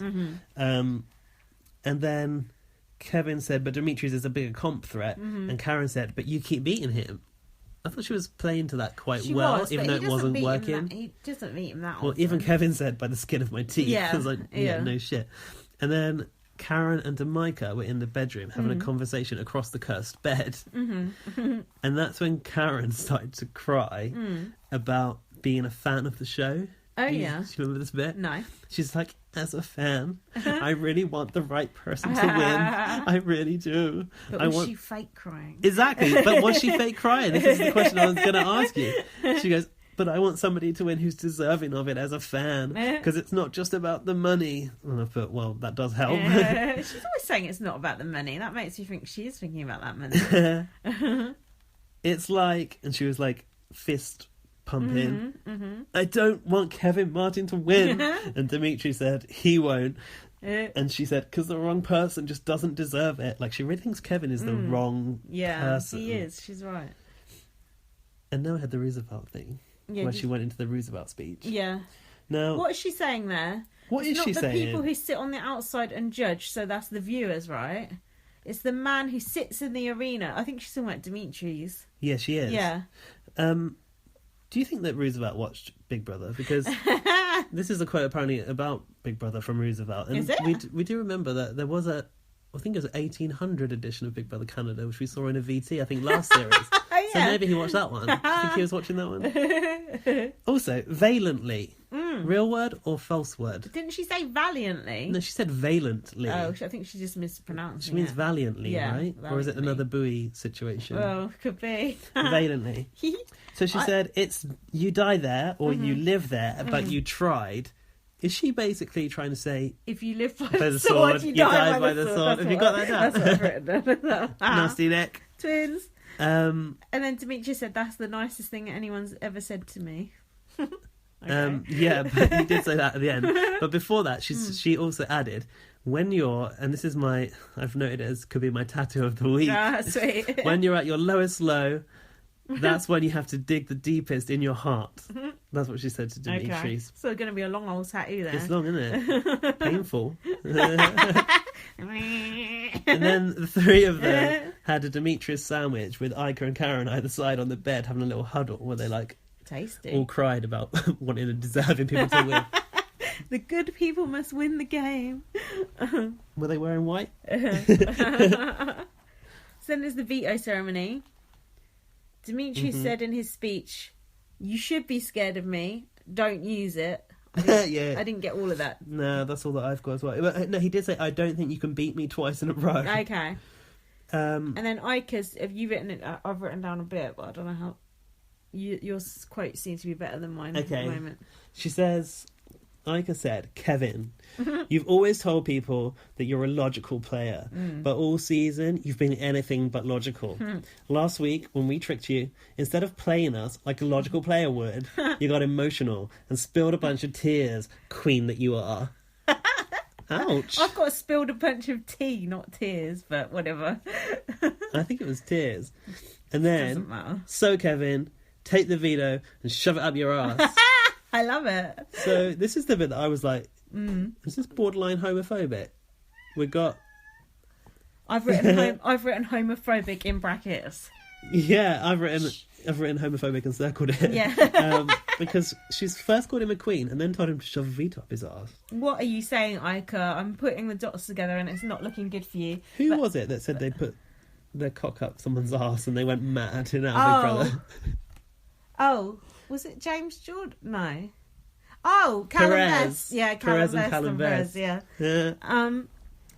Yeah, that was a bit borderline, but then it was Kevin Robert Martin, so whatever. Yeah. We'll allow it. And then Kevin just stood there, pound face, and didn't say anything back in response, did he? And Ika sat down looking extremely pleased with the scene she'd just created. It was a good speech, though. Yeah, it was. Kevin did look a little bit shocked, did you not think? I think he was a bit like, oh, it's a bit deep. He's just like, he never has a good comeback, or he never even tries, though, does he? No. He just lets Ika say whatever, and then he doesn't say anything in return. Like, look how dirty his paws are. It's filth. Sorry, cat's giving. But he never even tries to make good TV. That Kevin Robert Martin. No. Good TV is just created around him, and he just stands there. But was on then, the receiving actually, end of it, I wasn't take he? that back, because then he decided to use the veto. Yeah, that's true. So, yeah. Did you write down his speech? Because I didn't. Or what he said when he used the veto. No, did he even make one? Don't know. I've just put Kevin used the veto on Ika. Oh my god. Me too. And I put Dimitri's nodded a bit like he was kind of expecting it. Dimitris and Ika give each other almost the crab eyes again. Did you notice? No. They almost did. Watch it again when we watch the next bit. I've written that Dylan looked dumbfounded, like he usual. really did, and then became the replacement. Oh yeah. But why did this happen? Why is Kevin doing this? Because he's burning a bridge with Dylan there as well. His reasoning was because he wants Dimitri's out. Yeah. Dimitri's. Yeah. Dimitri's or Dimitri? I've forgotten again. Dimitri's. Yeah. And Karen and Dylan had already said they were going to vote out Ika. Yeah. Oh yeah. So that was going to take Ika out, but the one he wants to get out is Dimitri. So he feels by putting up Dylan, the rest of the people in the house will now vote out Dimitri's. However, Karen believes Dimitri's is her only hope for Kevin to go, so she will definitely keep him. Plus, it's one in the eye for Kevin for being tricksy. Yeah, and Ika's gets a vote now, right? Yeah. So she's going to keep Dimitri. Yeah. Kevin thinks he can It's just fucked run up. the whole house. It's He can't. ridiculous. Oh my god, Dimitri's is going to survive. I hope so, because Karen isn't going to do what Kevin wants. But Karen is really close to Dylan. But She is, but at this point, who she's- really cares about Dylan? Come on, no Exactly. one. Only his mum and that little dog. And we know that Jake. And we know that Jacob. Jacob. We know that Karen really believes that, and I think she's telling the truth there when she really believes that Dimitri's is the only way to get Kevin out, because she really wants out. I really, really hope. And I think Karen actually does want a deserving winner as a fan. Yeah, and Dylan, and let's face it, Dylan's done fuck all. Exactly. I really hope this blows up in Kevin's face, and this is like Kevin's most It will. stupid move. Twice in a week he's had Dimitri's and Ika on the block, and twice he's failed to get them out. Exactly. It'll be delicious, and so much for him being a fucking mastermind. And just imagine the look on his face; it'd be so good. Which brings us to Dimitri's speech, Yes. where he says, Kevin, great resume building, bud. In the last 2 weeks, you had me and Ika on the block, and you're only going to only going to manage to get out Jackie and Dylan. You are the worst Big Brother mastermind of all time. And I think he's going to be right. I hope so. I know, but now I'm worried that we're just talking ourselves up into something it can't that's be. not going to happen. It can't be. I do think that's very risky of Kevin to burn that bridge with Dylan as well, because now Dylan's going to, if Dylan does stay, Dylan's going to be pissed off of him. Karen's pissed off of him. Good. Micah's pissed off with him. Everyone's Kevin Martin's undone himself. And he can't, fucking Kevin and Martin. And he can't win. He can't win HOH, so he's fucked off the whole entire house. Yeah. Unless there's some behind the scenes plan that we don't know about, which is possible. Between other housemates? No, between maybe Kevin and Karen and Dylan. I don't know. Do you think? No, because Final Dylan did look shocked, didn't he? Yeah, Dylan. Yeah, and Dylan can't fake those looks that he does. He can't win a fight with the buffet. That was so good. So that's it. Now we've got to see what happens. Find out. I'm excited. Yeah, me too. I don't think we need to worry. I'm confident. Uh-oh. Famous last words. We'll be back after this. So now we're moving on to a very exciting eviction episode. Now, I don't know about you, but I think Global need to check the health and safety and maybe issue that audience with some protective glasses. Because I noticed that woman behind Arissa was getting blinded by the blindsided by the crazy paving glass tiles that she had on her top. Arissa looked like a mirror ball. In fact, she looked like something out of Eurovision. We just watched a bit of Eurovision. She looked like she should have been on Eurovision. I came in like a mirror ball. You said that was the best look you've ever seen Arissa wear. Yeah, and coincidentally, I saw a woman wearing a very similar look to that on the tube this week, and I actually thought that Arissa should wear a silver skirt, and that woman had paired it with silver shoes, and then lo and behold, this week she had. That's weird. I know, that is weird, right? Why was someone wearing that on the tube? Was it in the evening or? She was going to work. What? Yeah, I think she was. She got off at Clapham Common. That is very too much information. That is very peculiar and curious. Yeah, I did like her outfit this week. That was good. Arissa's best outfit she's ever worn, I think. Yeah. I like it when her outfit makes the whole thing glitzy. She was twinkling Twinkle, in people's eye. And Dylan's at the end there. Well, so we start with the veto ceremony fallout. I liked everyone's faces during and after that veto, especially Dimitri's and Dylan's were good. Dimitri said, "For the first time, I'm legitimately speechless." He was smirking with confusion over it, and Dimitri's when that happened. And Ika said, "Did Kevin just replace me with Dylan?" And then Dimitri said to Kevin, "I'm a little confused by your tactics." I like that. Yeah, you could tell he kind of just wanted to laugh at the whole situation. Yeah.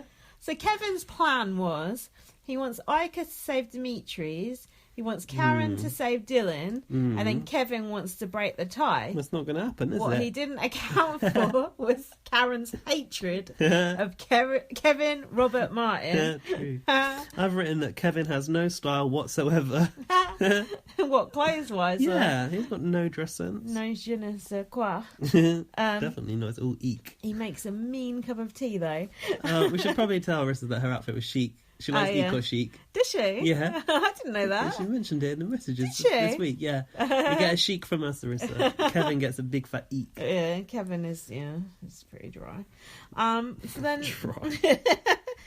Kevin said, "I don't have a single ally in this house." Oh, this is when he started going, "It's 4 versus 1. It's 4 versus 1. It's 4 versus 1. It was the new Broken Promises, wasn't it? Yeah, definitely. To which Ika said, "I know you don't." Yeah. Hang on a minute. Now, we saw this in the intro and we both commented on it, and we've seen it a few times over the last week.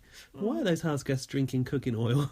Yeah, I did. What's in that bottle on the kitchen table there? God knows. Perhaps just making them grow up big and strong. I don't know. Must be a Canadian thing. Perhaps it's maple syrup. Drinking it by the glass, When they're not rubbing it on Kevin's tap. Yeah, so that brings us on nicely, a nice segue into Ika was being quite apologetic for the speech that she'd made, where she told Kevin famously that he was a queen and he should shove his veto up his arse.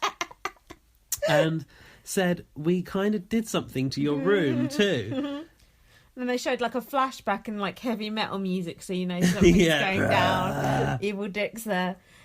So what did they do? They rubbed something on Kevin's taps. Yeah. I think that was maple syrup. Possibly maple syrup or maybe honey. Yeah. And I tell you what, if you're going to go for one item in the HOH room, don't you touch that dresser from the brick. but they did. Definitely not. They went and ripped out his folded clothes from the drawers, which they also noted were colour coordinated. So, to which Dimitri said, he's a freak. And then we hung his pig. Yeah, they hung the pig. They also bounced on his bed and chucked his clothes around. But hanging of the pig was like, I love that. the weirdest part. It was brilliant. Good. She said, of all the things we could have done, we killed the pig. And then when she went up to clean the room, Yeah. Ica had a right moan on when she had to do cleaning during that Yeah. other task when William was finding his veto. But she dashed up there to sort it out for him, and she took that pig down and gave it a little kiss on the head. Kiss of life. Too late. It was already dead. It was asphyxiated. And then Kevin's like being all reasonable with her, going, "Oh, don't worry about it. Blah blah blah. It's only a game. 4 against 1. Yeah, 4 against 1. Yeah. It's Kevin's new game show, 4 against 1. Or 3 against 1 as it is now. And then, but Dylan, meanwhile, in the kitchen, actually understood Kevin's strategy. Yeah. He was like, "Oh yeah, Kevin wants it to be so he breaks the tie." I think he was like seeing cushions in his head. Yeah. Pillows going around his head. Meanwhile, Kevin was up in his newly cleaned up room. Yeah, the pinky and the brain talking to that pig. He had the pig nestled under his arm, but little does Clearly it was dead already. Yeah, little does he know the pig's now dead. He goes, "It's 4 versus 1." And they're the pettiest people. "We'll get them, dude." Yeah, to the pig. "We'll get you next time, Gadget." But then luckily, Karen appears with Epsom salts Oh, perfect. and deodorant. Kevin's obviously planning a nice, relaxing bath. Yeah. And then Kevin said to him about 4 versus 1 again. He actually did. Yeah, he did. And then Karen was talking to him, and then she goes, "Kevin Martin, you slithering snake. How dare you put me in this position?" I think it was a think slithering snail, actually. Not even a snake. Really? Yeah, a snail. She said, "Do you think I'm going to do your dirty work?" Kevin seriously underestimated Karen, didn't he, with this? Yeah, but we did have this moment where Karen was playing the sort of, I've got a moral dilemma. And we were like, oh no, maybe she's not going to, vote out Dimitri's? No, vote out Dylan. No, she obviously doesn't like Dylan as much as they all thought she did. She probably just like tolerated Dylan. Not as much as Dylan thought she did, No. that's for sure. Oh. And Kevin goes, "Dylan's life is in your hands. It's your decision and no one else's." Yeah, Yes. that's when it turned. Especially not yours, Kevin Robert Martin. Yeah, and Kevin was going, "I want Ica in Final 4. Why is Kevin so desperate to have Ica? Because she can't win a competition, isn't it? Kevin Martin is convinced that little old Karen is going to be too weak to make a decision that will weigh against her heart. Newsflash, you're wrong. Yeah. She got tough. She's really tough. And Kevin... Oh, Kevin's in the bath with his Epsom salts then, wasn't he? Oh, yeah. No, I just forgot about the Epsom salts by that point. Failing to work the shower. Yeah, that's the worst, isn't it, when you get a cold shower in your face. I hope someone's done a gif of that. If so, tweet it to me, like at VM. I did that a couple of weeks ago with my own shower at home. It was horrible. But it was the morning when you'd just woken up. I hate showers. It's awful, evil. Would you have a bath? Yeah. Every day? Yeah. I used to do that back in the day. Oh, I but love no. it. I hate showers. It's too abrasive. I can't cope with it. Abrasive. Oh, I can't deal with it. And then Kevin goes, "I'm playing against these weak-minded people." No, bitch. Like you're Darth Vader. the weak-minded person. You can't even evict your own targets 2 weeks in a fucking row. That's true. 2 weeks in a fucking row. The That is same shocking. targets, and you failed to evict them. Not even one of them. So take your fucking pig and sit your queen ass on the block And spill your tears. and sit in the bath like a snake or a snail or whatever the fuck and drink your fucking tea and spill your tea and whatever else. I think he was a bit shocked that they were willing to... He was kind of suggesting that those other housemates were willing to hurt his game more than they were to enhance his own. Yeah, that's how much they hate you. And then Karen was talking to Ica in the storeroom. Yeah, but Ica had been in there putting away the veto. I didn't know the veto got packed in the storeroom. Oh, yeah. I was like putting in a hatch or something. I've got my veto on the wall there. Oh, yeah, you have. It's a different shape, though. That's the American one. They're The always real. that shape. That's the real Veto. I prefer the BB can one. Like It's the more fucking elaborate. Lego Veto that BB Can's It's got. huge. It's shit. Couldn't stick that up your ass. It's way bigger than you can fit. Alison did it on Big Brother Canada too. But the American Veto, that's classic Veto. It looks like a stop sign, Yeah, it which does. makes sense. Yeah, exactly. I like that Canada have made it their own. No, that's it. Looks like a child's done it. Like they've given a child a project to make a Veto, and that's what they did. Reminds me of that key card. It's like our new pound coin. It's like the key card era of Big Brother Canada, isn't it? Oh god, that was awful. Take this card and pack it away with the cogs. What about those that big table where they put keys in BBUSA? Do they still have magic. that? No, they don't have it anymore. It's annoying. They need to bring that back. I hate this newfangled technology. I want it the old school. Bring back that table like a Chinese buffet. Yeah. It turns around, doesn't it? Like sushi. That's what Big Brother Canada will do next. Have like a conveyor belt that goes around. That would be good. Japanese theme. So Karen was talking to Ica and she said, Dylan thinks it's going to come down to Kevin Martin's vote. Little does he know it's not even a discussion. And Karen said in the diary room, I put a big monkey wrench in Kevin Martin's game. It's going to suck for Dylan, but a girl's got to do what a girl's got to do. I'm glad Karen stayed strong here. I am too. I'm glad Karen's so vitriolic against Kevin. And then she told Ica, I told you, you give up hope when your ass walks out the door. And then Yeah. Ica said, she's good. She's like a guardian angel. And then said, oh my god, Karen, you're a witch. I love that that's a compliment. Coming up next, what Kevin, Karen and Dylan think of the new Baywatch movie. Wow, I bet they thought it was the best movie they've ever seen. No, I heard they think it's a bunch of shit. Carissa said, at this point, let's head back aboard the Odyssey to see what we can discover. And Dylan's standing like by a wall, like looking like the truth's finally dawned on him that he's absolutely up shit creek without a paddle. Where's Emily now? I listened to a podcast with Emily on, actually. I bet that was a riot. Do you know what? I listened to it when I was quite ill, and I thought I want to listen to her podcast. It doesn't matter if I fall asleep listening to, and I fell asleep almost straight away. But she was saying something about her band, about her new CD coming out. Oh, Told you she's in a band. I'd love to know what that sounds like. I actually would as well. I think we should listen to that. If anyone's got a link to Emily's music, send it to her. I've just put Kevin permanently drinking tea. He's like constantly got a cup of tea in his hand. Not even just a cup of tea, but the fucking kettle. I know, and he's walking around with the kettle. And he's always got a tea bag in that tea as well. Like he never takes the tea bag out. I don't like those people, do you? Well, it depends what sort of tea it is. Well, if it's a herbal tea, you can get away with it. If it's a green tea, that thing's going to go sour on you before you know it. do Canadians say herbal like Americans do? Yeah, they probably do. No, sometimes Canadians say things like we do. Sometimes they say things like Americans do.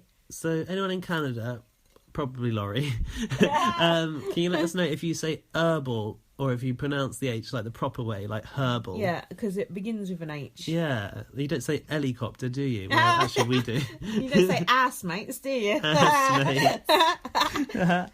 So then Dylan's like talking to Karen. He goes, "Don't flip on me, Karen."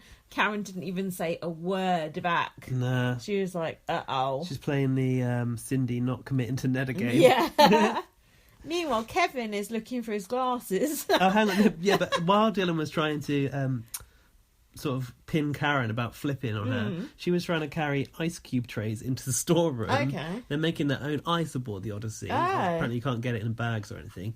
But what they've got to do... There should be. There's no point in spending money on bags of ice. Yeah. Wasting money. Also, those American fridges, they normally got dispensers on them. Oh, that's you've made it when you got one of them. My fridges. auntie's got one of My them. mum's got one. Does too. she? Yeah. Wow. Yeah, I know. That's the dream. She's probably But- got it on tick though. On what? On tick. On tick? You know, buy now, pay later. Oh, right. Buy now, pay never. In that case. But she had to take that water from the kitchen Oh, that is a sink long way. all the way yeah. into that storeroom. Did anyone And even Dylan's- open the door for her? No, Dylan's too busy trying to get her I vote. don't blame him if she's going to vote him out. Fuck her. So go on, Kevin looking for his glasses. Oh yeah, so Kevin's glasses behind like the panels of the walls now. Well, presumably he must have lost them in season 3 because they're deep within the Odyssey. That's bullshit, isn't it? I put Kevin is looking for his friends. Yeah, What was brilliant was when Karen kind of sneaked out. Yeah. And then Ica emerges yeah. from the bedroom and realises something's going on, and she hid behind that dome thing. Yeah. Under the dome. And then Dylan goes, "Oh, I tried your glasses on. They've got 0 prescription." That was good. That's the best thing Dylan said on series. That's like Andy Herron. I told you this before. Andy Herron in BBUS used to hide things in rooms and then just go into rooms looking for things so that he could eavesdrop. Eavesdrop on other people's conversations. Okay. Yeah. So he was just like, looking I'm just for getting my whatever. and hear what people are talking about. That's a funny tactic. Yeah, but he won it, so there you go. Spoiler alert. But then the thing is, I mean, I was convinced that Kevin was looking for some trick He or was whatever. like a veto. Yeah, but then he went into the diary room and said, "I was actually just looking for my glasses." Is he even lying to himself now? Don't believe shit he says in the diary room. But then even Ica said paranoia is spreading. Like they all believed he was looking for something when he wasn't. But I don't believe a word that Kevin Martin says. Fuck him. So then, Baywatch. oh, I can't wait for Baywatch to come out. Who do you think enjoyed that film more, Kevin, Karen, or Dylan? I think they all equally didn't enjoy it. Kevin looked like he was trying to like melt into the sofa. Kevin was really bored shitless. I think Dylan probably enjoyed it the most because he's the most stupid. Yeah, and it's got like muscly people. Yeah. He can pretend that's him. Memories. Those sweets look nice that they're eating though. Yeah, and they had nice popcorn. Like jelly snakes. I was saying that TV was too small for a screening, didn't you think? I thought they would have put up a big, like, you know, one of those things you pull down. Oh, like a projector thing, yeah. Yeah. Yeah. Oh, I don't care. Probably You're obsessed with the size of people's TVs. Yeah, because mine's small. I got complex about it. Well, Yeah. I didn't like to say. It's not that small, but it's smaller than Lindsay's. But I want one bigger than Lindsay's. Like that. Keeping up with the Joneses. I just want a big TV to watch like films on. Just get one then. Not Baywatch, like good films. Your dad said you're not allowed to get one. My dad said don't use a credit card. I got scared. What are you, a baby? Use it. Peer pressure. So Karen's like, "Oh, cool special effects." Yeah, I think they had to say at least one positive phrase about the film by the contract. At least 5. What do you think of Zac Efron's new look? He looked absolutely disgusting. Even you say that, and you like muscly guys. That ain't muscle, that's sinew.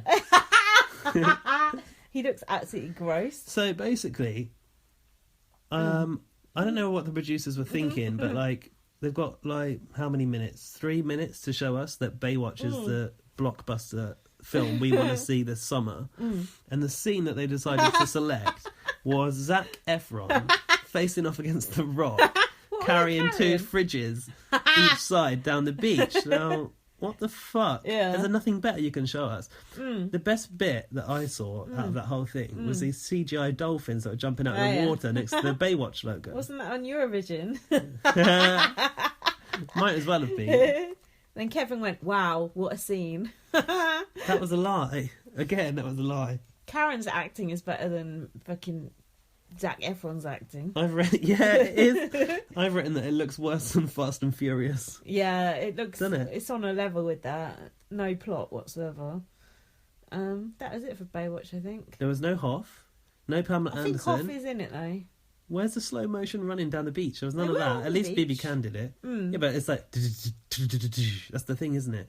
What's that? The start of the theme music. What is the Baywatch theme I music? don't know. I again? was trying to think and I couldn't remember. It's iconic. I know. I couldn't remember Iconic. either. Baywatch. I I always feel like it's been used in BBUK as well. yeah, I Pamela can't. I Anderson was it? honestly can't think. We've had like 3 housemates out of Baywatch in in UK Big Brother. It's mad, isn't it? Just haven't had the Hoff yet. There's a bit. Yeah, he's still got a bit of money left though. I've never even seen Baywatch. I was too young. Really? Yeah. He used to be on at like 5 on a Saturday night. Yeah, like Yeah. what channel? It's like Neighbours in a way, you know. Or worse. Like on Channel 3, I think. Anyway, enough chat about Baywatch. That's just what they want us to talk about. Don't fall into their trap. So, Ica and Dimitri's were worrying about what Karen's going to do. They said keeping Dylan is better for Karen's game. It's true, it is, isn't it? Yeah, because he supported her all the way. And Ica and Dimitri's always going to take each other to the end. They've done way or more. Yeah. are they? Well, one might have to cut the other one. But will they? I think Dimitri should do it if he gets a chance, but I will don't he? think he would dare. But would he? I actually don't think Ica would do it to Dimitri's, even though she would be the most likely candidate in that situation. I think both of them have the potential to do it. But it depends how much their relationship means to them. Do you think they might like make a pact to split the money? Yeah, I could do, but I don't think you're allowed to do that. But you could do it under the covers. You just do it with the eyes, eye we movements. know that, but we know there's like you're in a coma. But we know those pacts to split the money never out. works. Just No. look at Aaron Allard Morgan. I know who's still waiting for that money. Jay McRae, I think. Go on. I've got Dimitri's sitting his final exam. Yeah, oh I've got yeah, that next okay, too. yeah. What is it? The School of Shade. Yeah, it was like that. It's like the culmination of all of that language he's been learning from Iker and Gary. Mm-hmm. And he said it was like translating a different language. And Iker It went, but is. this is English. Barely. But what he was getting at was like, when you understand a different language, but you're trying to translate it and you get a little bit confused. I get that sometimes. What did they say about Dre? She had this long phrase about Dre, and he basically translated went for her edges as made her look foolish on TV. That was good. Where did it went for her edges come from? What does that actually mean? I mean, I know what it means, but Like, dig them out, have a go at them. what are your edges? What edges? Well, I could talk, but I've like I know, but these I've things been come Iconified from now. somewhere, don't they? Like throwing shade, you get that because it's like putting darkness on something. It's like making Yeah. it murky, isn't it? Does that make sense? But coming Yeah. for your edges, that doesn't make sense to me. Well, if you refer to ikawong.com, she's got a whole list of stock phrases there. Take your pick. I don't like those stock phrases that I can't find the origin of. It's like that. There will be an origin. Waiting for the other shoe to drop. I still don't know what that means. It gets on my nerves. Other shoe to drop? Yeah. What, like Cinderella? Is it about Cinderella? Is this something people say? We've had this conversation before. No, we haven't had the shoe to drop. Yeah, Come we on, have. I need to hear it. It's I might like- have been very drunk. It's like people like I don't know. It's like a twist in a film. Like, oh, you're waiting for the shoe to drop to find out what the twist is. That must be to do with Cinderella. Her shoe drops down the stairs. Oh, maybe. I don't It's a know. glass slipper, though. I feel like someone explained it to me before, and I still don't know. The thing... I feel like it was you. No, it wasn't. Now It we're wasn't me. sober. We can't It's remember. probably what one of we your said other drunk. gay friends. Like, you confused me with someone earlier who said you sound like Melinda Messenger. Oh yeah, that's true. No. You're very similar. Well, Melinda Messenger doesn't have a very strong Northampton accent, so... No. I didn't mind being confused with her looks wise because she's an attractive lady. She is. She's getting on now. I haven't seen her for a while. Well, we're getting on. Either No get one's getting any older, younger. get older or die. Take your pick. But yeah, now we're getting all kinds of influences upon our language, not just from, like, you know, actual words, if you know what I mean. Like eyebrow, what, emojis like and on shit? fleek. You know about on fleek, eyebrows Yeah. on fleek, and all that. You know where that came from? No. A vine of some girl. Oh, did it? A black girl in America going that she's going out somewhere and eyebrows on fleek, the fuck, and now on fleek has just become something which you hear people using on the street you in made London. that sound as if that made any sense. What does on fleek mean? On fleek, it means like at the top of your game. Yeah, like, but where looking does really that good. word come from? It's just Just a this word girl's she vine. made. She made it up. Yeah, and because it got so many Vine loops, so many like people on social media got exposed to it, and it just became a thing that people use. From like some girl in her car in America Yeah. to the streets of Hammersmith. I heard it Yeah. in Hammersmith, people actually using it. All these I things, like that about language. All these things come from like just one person, but a lot of it does come from black culture. Mm. And but Everyone we've thinks talked that's about cool. this before, but it's like by the time white people start using it, it's over. But I think that coming for the edges could be an Ica-ism, possibly. No way. Not an Ica original. No, definitely not. No chance. So then what happened? Oh, Ica said, The weave. yeah. Ica said on. he's got. I don't know how it started. She was like, so basically, like, kind of tell me what you know about the weave. What's the rules about the weave? It's like Fight Club, wasn't it? He's not allowed to look at it, touch it, and definitely not allowed to talk about it. Oh, not allowed to touch it. Oh, And then- that's sad. Then she was kind of like cringing over how he'd approached it initially, and Dimitri said, "Ask Ica, but your hair, does it grow? I don't understand it." He said, "I don't get how it works." And Ica's just like, "Don't worry about it." I like that. Ica's hair is still looking good. How is I've that never possible? ever known if any Big Brother ever anyone's, and not just a black girl, but anyone's Extensions hair for- extensions yeah. to look that good. Hair extensions about- always start looking gross after a while. About Bianca Gascoigne. Oh God, they looked awful. All hair extensions look awful after a few weeks in the Big Brother house. So she must have good. Maybe it's because it's a weave and not extend. And let's see, I don't know either. But hers looks good still, and it's got wet. So several times over. She must have paid and got cream pie in it. Just on the tips, cream pie. I'm going to ask Sis to speak about this. Right. So then Kevin was trying to make Dylan think that he was playing him all along. Another one of Kevin's fucking mastermind plans. Yeah, trying to plant a seed. Stick to making the tea, Kevin. Yeah, what was his thing? If Dylan hates me, Karen might vote to keep him because she hates me. Yeah. Like vengeance bonding. But Karen's already got her vengeance with her not doing what you want her to do things, you know, so she doesn't need an option. What's this about a dirty squirrel? Yeah. So Kevin said to Dylan, for the most part we had no trust at any point in this game. Okay. And then Kevin said, Karen's been my final two all along to Dylan. And Dylan said, yeah, you've always been a dirt squirrel. We must have misheard that. It didn't make sense. We were around it, but we still couldn't understand. No. And then Dylan said about Karen, her body language has changed towards me. Right, Judy James. Oh, and then we come to your tattoo of the week. Gaz's tattoo of the week. Her vendetta against me is greater than the love she has for you. Oh, that is profound, isn't it? Yeah. And also true. And also, I've got my worst tattoo of the week. Yeah.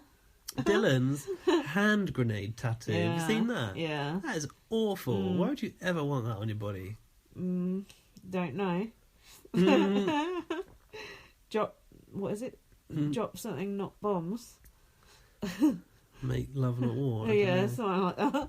I don't know. So then Dylan was campaigning to Karen. Oh wait, but during that conversation, Back up. there was a cut to Dimitri's gazing upon Ica on the bed. Oh yeah. And he looked absolutely besotted with her, didn't he? That's really nice. It's the nicest feeling when someone looks at you like that. Oh. I wonder if anyone will ever look at me like that again. Probably not. Yeah.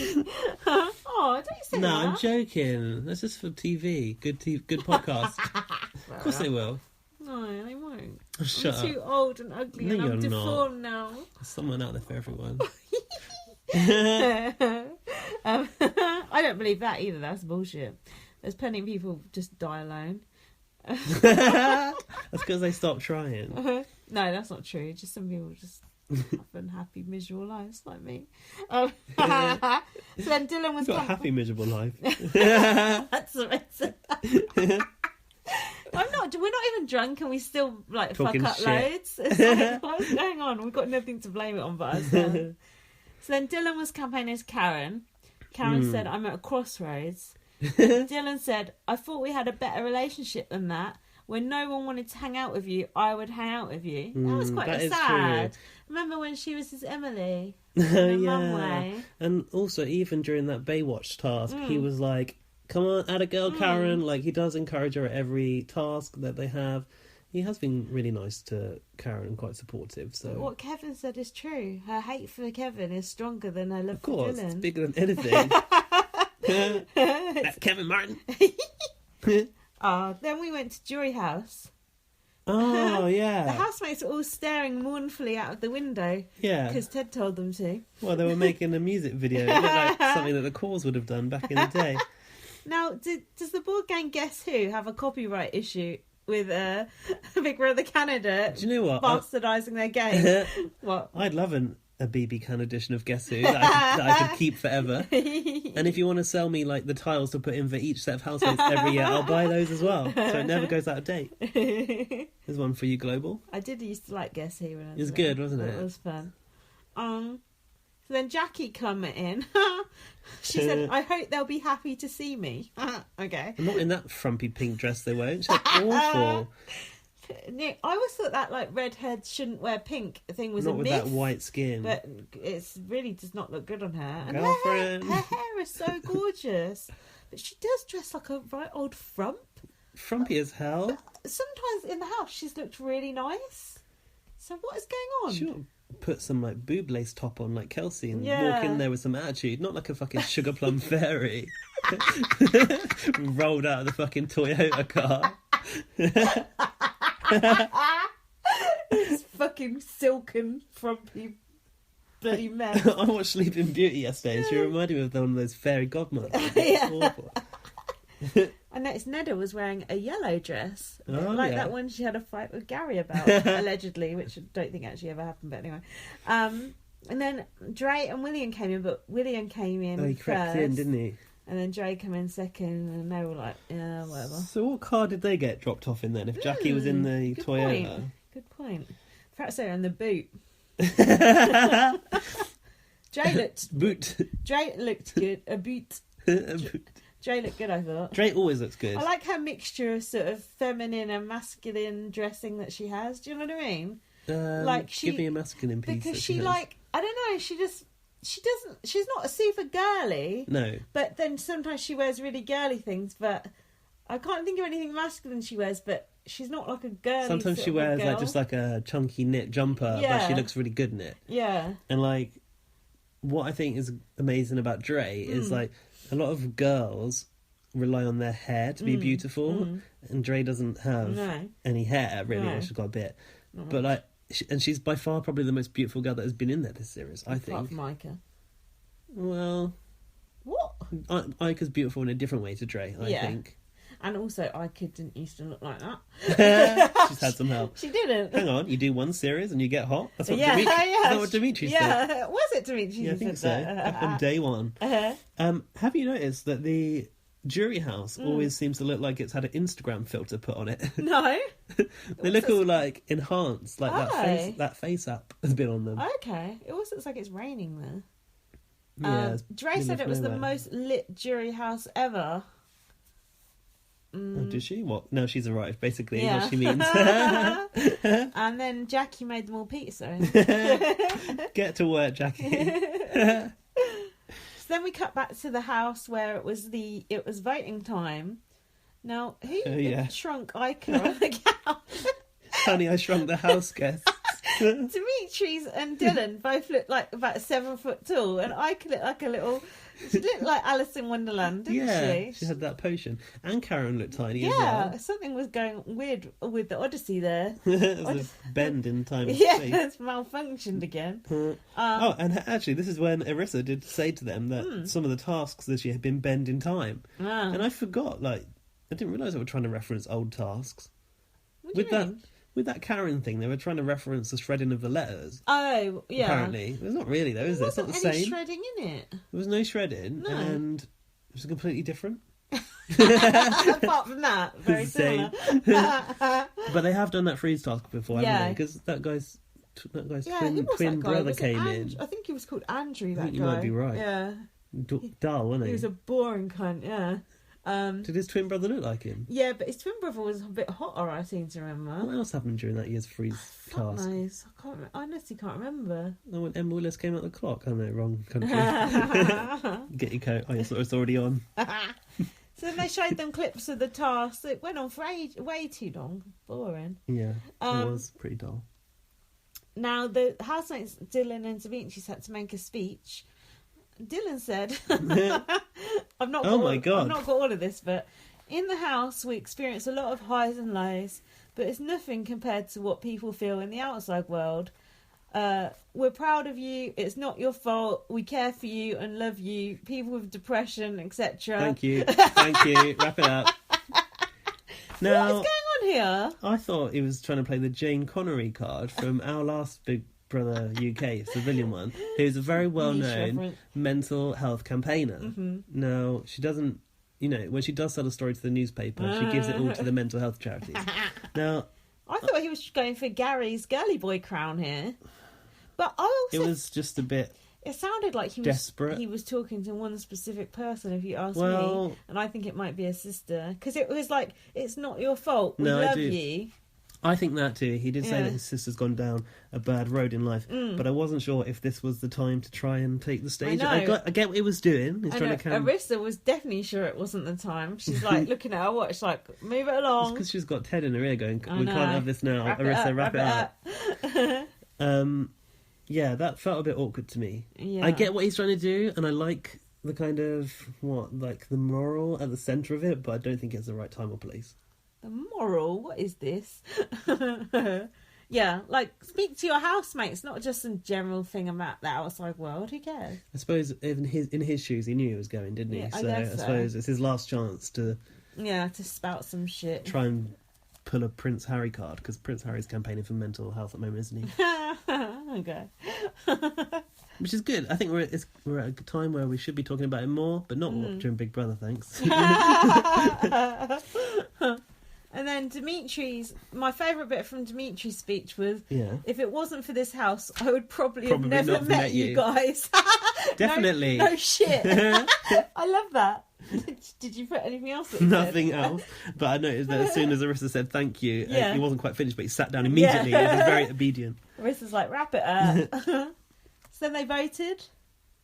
Yeah. The only vote that mattered was Karen's. It was only Karen and Ika that voted, wasn't it? Yeah, it was. We were cheering. Karen said, I sadly vote to evict Dylan. We were like, yeah! Kevin. I wish we'd got a better look at Kevin's face. We didn't really get to see him at all. That'll be in the next week, in the black and white bit. And then Dylan said, goodbye, Odyssey. Odyssey is listening. I wish the Odyssey would acknowledge it, goodbye. Yeah, goodbye, Dylan. So Jamaica survived again. I can't believe it. Kevin has been a massive failure in this game. 2 weeks in a row. Don't ever tell me that Kevin should win at the end. I don't give a fuck who's on that jury. Kevin bores me as well. He does not deserve to win. He is not a good player. Nope. 2 weeks in a row, he has failed to get out Ika or Dimitri's. Now he's in there on his own. He can't play HOH, and the other three are against him in the HOH. Yeah. He's got to go. Good. He's got to go. If he wins the POV, I'll be devastated. I know that he will, though. You think he will? Probably. It'll be fixed for the drama. Yeah. I mean, it will be a shame if he doesn't find those glasses before he leaves. His task-doing glasses. His veto glasses. I wrote this as, not quite a title, but it doesn't even make sense. Go on. Champing at the brick. That's awful, isn't it? I like it. We're not going to use it, so I thought I'd just say it. One for the cutting room floor. Yeah, basically. Offcuts. So then we got to see the goodbye messages. Yes. Now, when do you think they film these goodbye messages? And if that were you, do you think you could get that emotional that you were sitting there crying over something that hasn't happened yet? Ika, why has she gone so mental? I don't know. In fact, she's on her period. Well, she said that. She said that Dylan was the biggest troublemaker in there. That was weird. Well, that was her, wasn't it? The biggest troublemaker. Just a bit. And Dylan said to Arissa, I have no regrets. And Arissa went, amazing! She just wasn't listening to him. And then Arissa said, who do you want to win? And Dylan said, I hope not Kevin. That was it. There was no other answer. Yeah, I hope not Kevin. I think Arissa was pushed for time because she didn't bother trying to get another answer out of him, did she? Yeah, so we have to get on with solve for X. Hold on.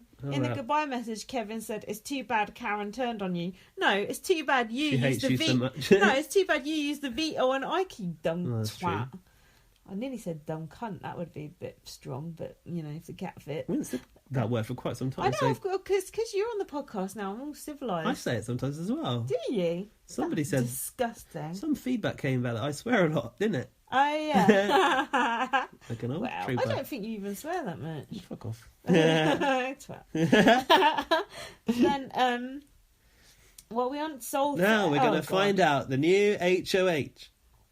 No, hold on. Who did Karen say about came in as a man beast? Oh, yeah. Did she say that to Dylan? Oh, that was in her goodbye. You came in as a man beast. Left as a what? Pussy. Sorry, finally we're on to solved for X. This is confusing. I felt like I needed a degree just to... I know. Actually, I have a degree. Me too, and I couldn't work it out. It's like maths, wasn't it? Yeah. It was slowly revealing information about the Odyssey space log. I like a space log. Yeah, that was good. There were equations that they were trying to work out. So they've got It's not really an equation, is it? It's like a... Oh, no. It's like a digital... he hasn't got anything. God.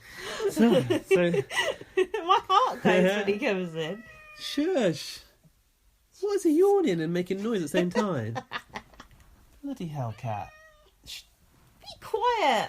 So they've got like a digital board in front of them, and They're all sat on like bar stools. that Kevin was by the side because he weren't playing. Kevin Martin. They've all got a buzzer in front of them. They have to buzz in when they know the housemate that they're trying to identify. So they're like cards, and they put a red X over one of them, and that's the one you're trying to work out. And they've all got labels, like this person was the HOH. These people are the have-nots down this side. Yeah. And then this person was the, nominee, the replacement, the whatever else. Yeah, that makes perfect sense. So basically, they show them that, I don't know, Cassandra was a nominee, and so was this person, and then Ica buzzes in. the gap, basically. She knows that Snedder was HOH that week. But clear as what mud. was it that Arissa said about sometimes it'll be the same people? Because I think some weeks, like, say Kevin won the veto one week. More than once. Say Demetrius was HOH, Kevin won the veto. That could have happened 2 or 3 weeks in a row, couldn't Some it? of the possibilities could have been the same. Yeah. I think that's what she meant. So...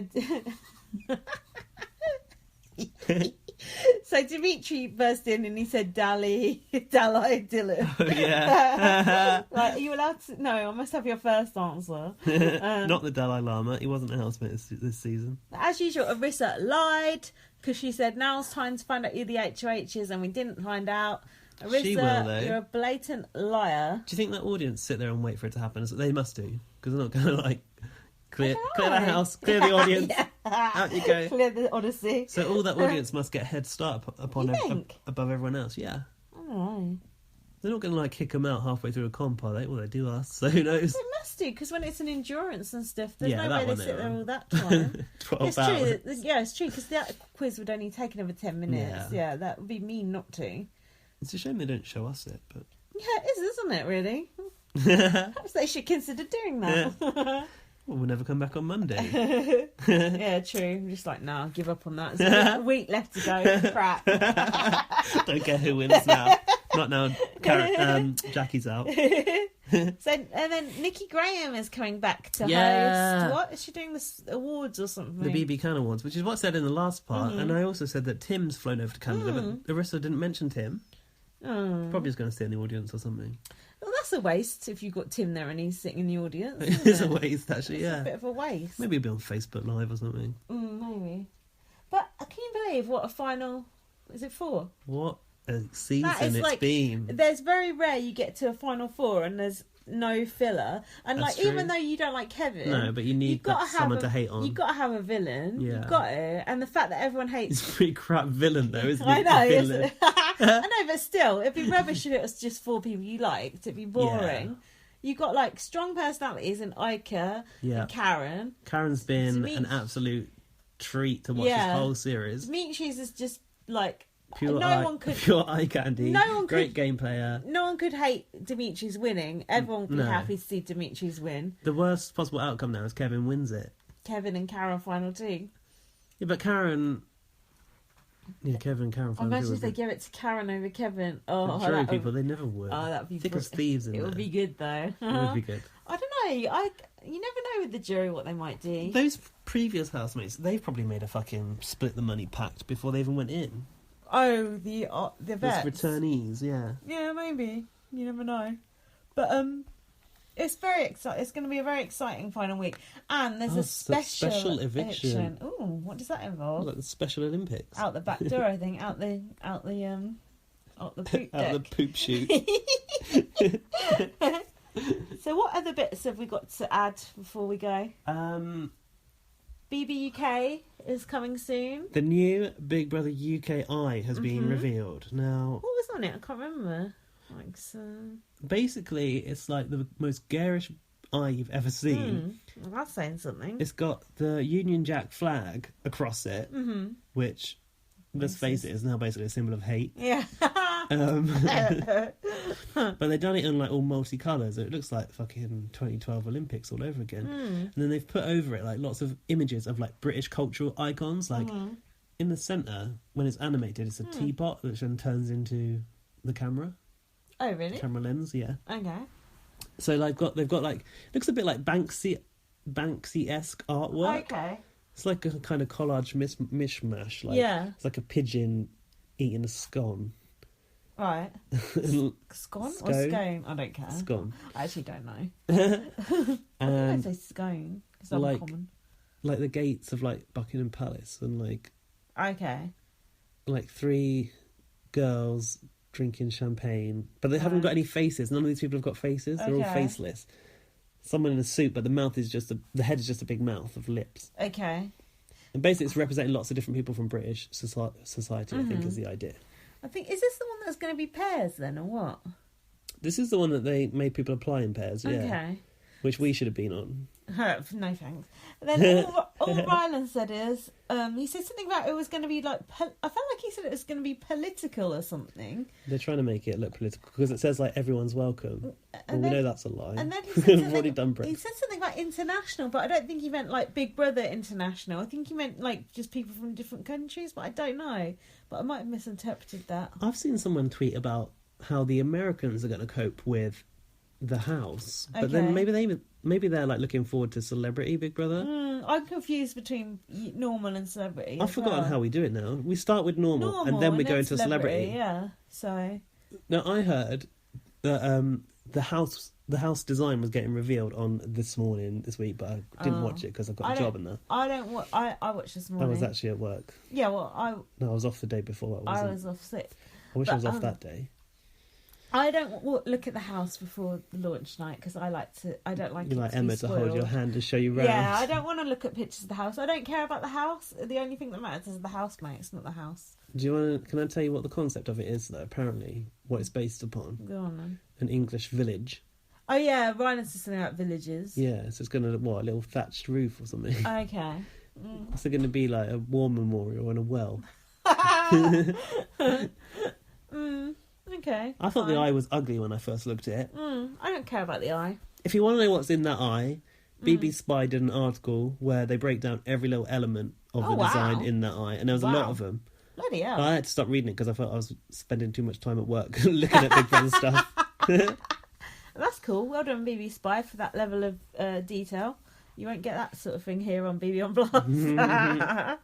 What else are we going to say? So, also, we've got some official comment on Gary's, what was it called? Lemon kiwi recipe. Wow. Now, I tweeted Gary to ask him, what's going on with this recipe? Can you please enlighten us? They all said it was mank. Yeah, because Kevin obviously fucks it up. Uh-huh. Gary said, I didn't do the voice. I'm trying to think, because like I marinate my chicken in lemon and limes, but then I season it, so like it's no longer lemon chicken with a upside down smiley face. So basically, he said lemon and limes, so it's no longer lemon chicken. What about kiwi then? Yeah. I think Kevin's just added lemon that himself. And lime sounds quite nice. I'd quite like that. I like those lemon and chicken crisps. Yeah, there's ones that we have. Right. Did you have some shout outs or something? No, well, yeah, I did make some shout outs last week, but I basically just wanted to thank a few people that the same fucking people retweet who us. retweet us every week, which I appreciate. I got 3 of them down here. 3? Wow, better than Thank nothing. you to 08J Hawk for retweeting us. Thank you. Her name's Lindsay. Oh, is it a woman? I thought it was a man. No. Can men be called Lindsay? Yeah, but I think it's a woman. Oh.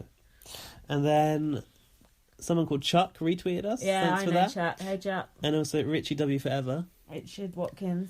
Obviously, Cheers. Watkins on surname basis. Obviously, Arif, Joseph, and Laurie. Molly, Mario. All those faves, All friends the of the usuals, show. Bad Monkey. Oh, loud thingy, being loud. Loud thingy. Louder. That loud thingy. Being loud. Louder. Louder and louder.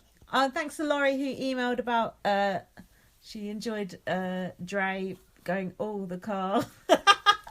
Oh yeah. She was on stage. Noticing that car. Now, also last week I was talking about what I thought might be some hidden code in the diary room design. Now, it's lucky that we got a celebrity listener, friend of the show. A source told us, that's Arissa Cox, that design apparently was based upon the Hadron Collider at, why is that CERN in capitals in Switzerland? Because it's like CERN. standing for something. Does it? It's not Must called be. CERN. No. At CERN. Centre of something. Basically, she was surprised that I'd caught that bit of diary room design. She says, So was I. it's actually a stylized shot of the Hadron Collider at CERN in Switzerland, where researchers are trying to isolate the God particle. Very sci-fi, attention to detail. Now, you said that you know about that God particle. So what the fuck is a God particle? God, don't put me on the spot. No, just tell me for idiots. I saw Brian Cox. I saw a show with Brian Cox. Brian Cox. He makes me scared about how small we are. Yeah. What, in the universe? Yeah. I like that feeling. Do you? Yeah. I don't know what it is. I've forgotten. But it's interesting. It's really interesting. It's like about like the Big Bang, I think, and how life is I think it's trying to recreate the Big Bang. It's something to do with the Big Bang. Yeah. We don't want to go recreating not recreate that ourselves. it, but just try and work out how it happened, because no one knows what happened. I think what they're trying to work out is how we got from nothing to something. Yeah, what was there before the Big Bang? The kind God of thing. particle. So it's like the particle before being. Yeah. And we want to create that ourselves. Are we mad? No, but we're only creating it like on a small scale so we can look at it like that. That is mad. It's dangerous. It's going to kill us all. Uh-oh. Get in the Odyssey. Exactly. Buckle up. It might create an alien like Gary that time. With those long fingers. Hope so. Blue thing. I'd like to see an alien. The alien has arrived. Anyway, I think we've waffled on long enough. What else have we got? Anyway, we were both shut up. We were both ill and sober, so I hope this wasn't too awful. I hope it's been it's probably better than normal, slurring our way through, forgetting things. I think that we didn't realise that we don't need to ply ourselves with alcohol, but that don't mean we won't do it next week. That. Hang on, when are you off your drugs? My antibiotics, you mean? Yeah. Before the final, and if not, before the final, I'll just stop taking them. You have to give it 48 hours. I don't want you foaming at the mouth on me. That shit. Fuck the instructions. Follow me on Twitter, light@VM. Follow me on Twitter at BB obviously BB_superfan. What else? Give us a retweet, because share it around. Give us a love heart on Spreaker, please, and send us feedback to bbonblastpod@gmail.com. Oh yeah, the old email. Yeah, send us an email, because we had a few emails and then we've not had any recently. And what else? I think that's about it, really. Read my book, First Aid Kit Girl. I haven't got any books. Read Gaz's book.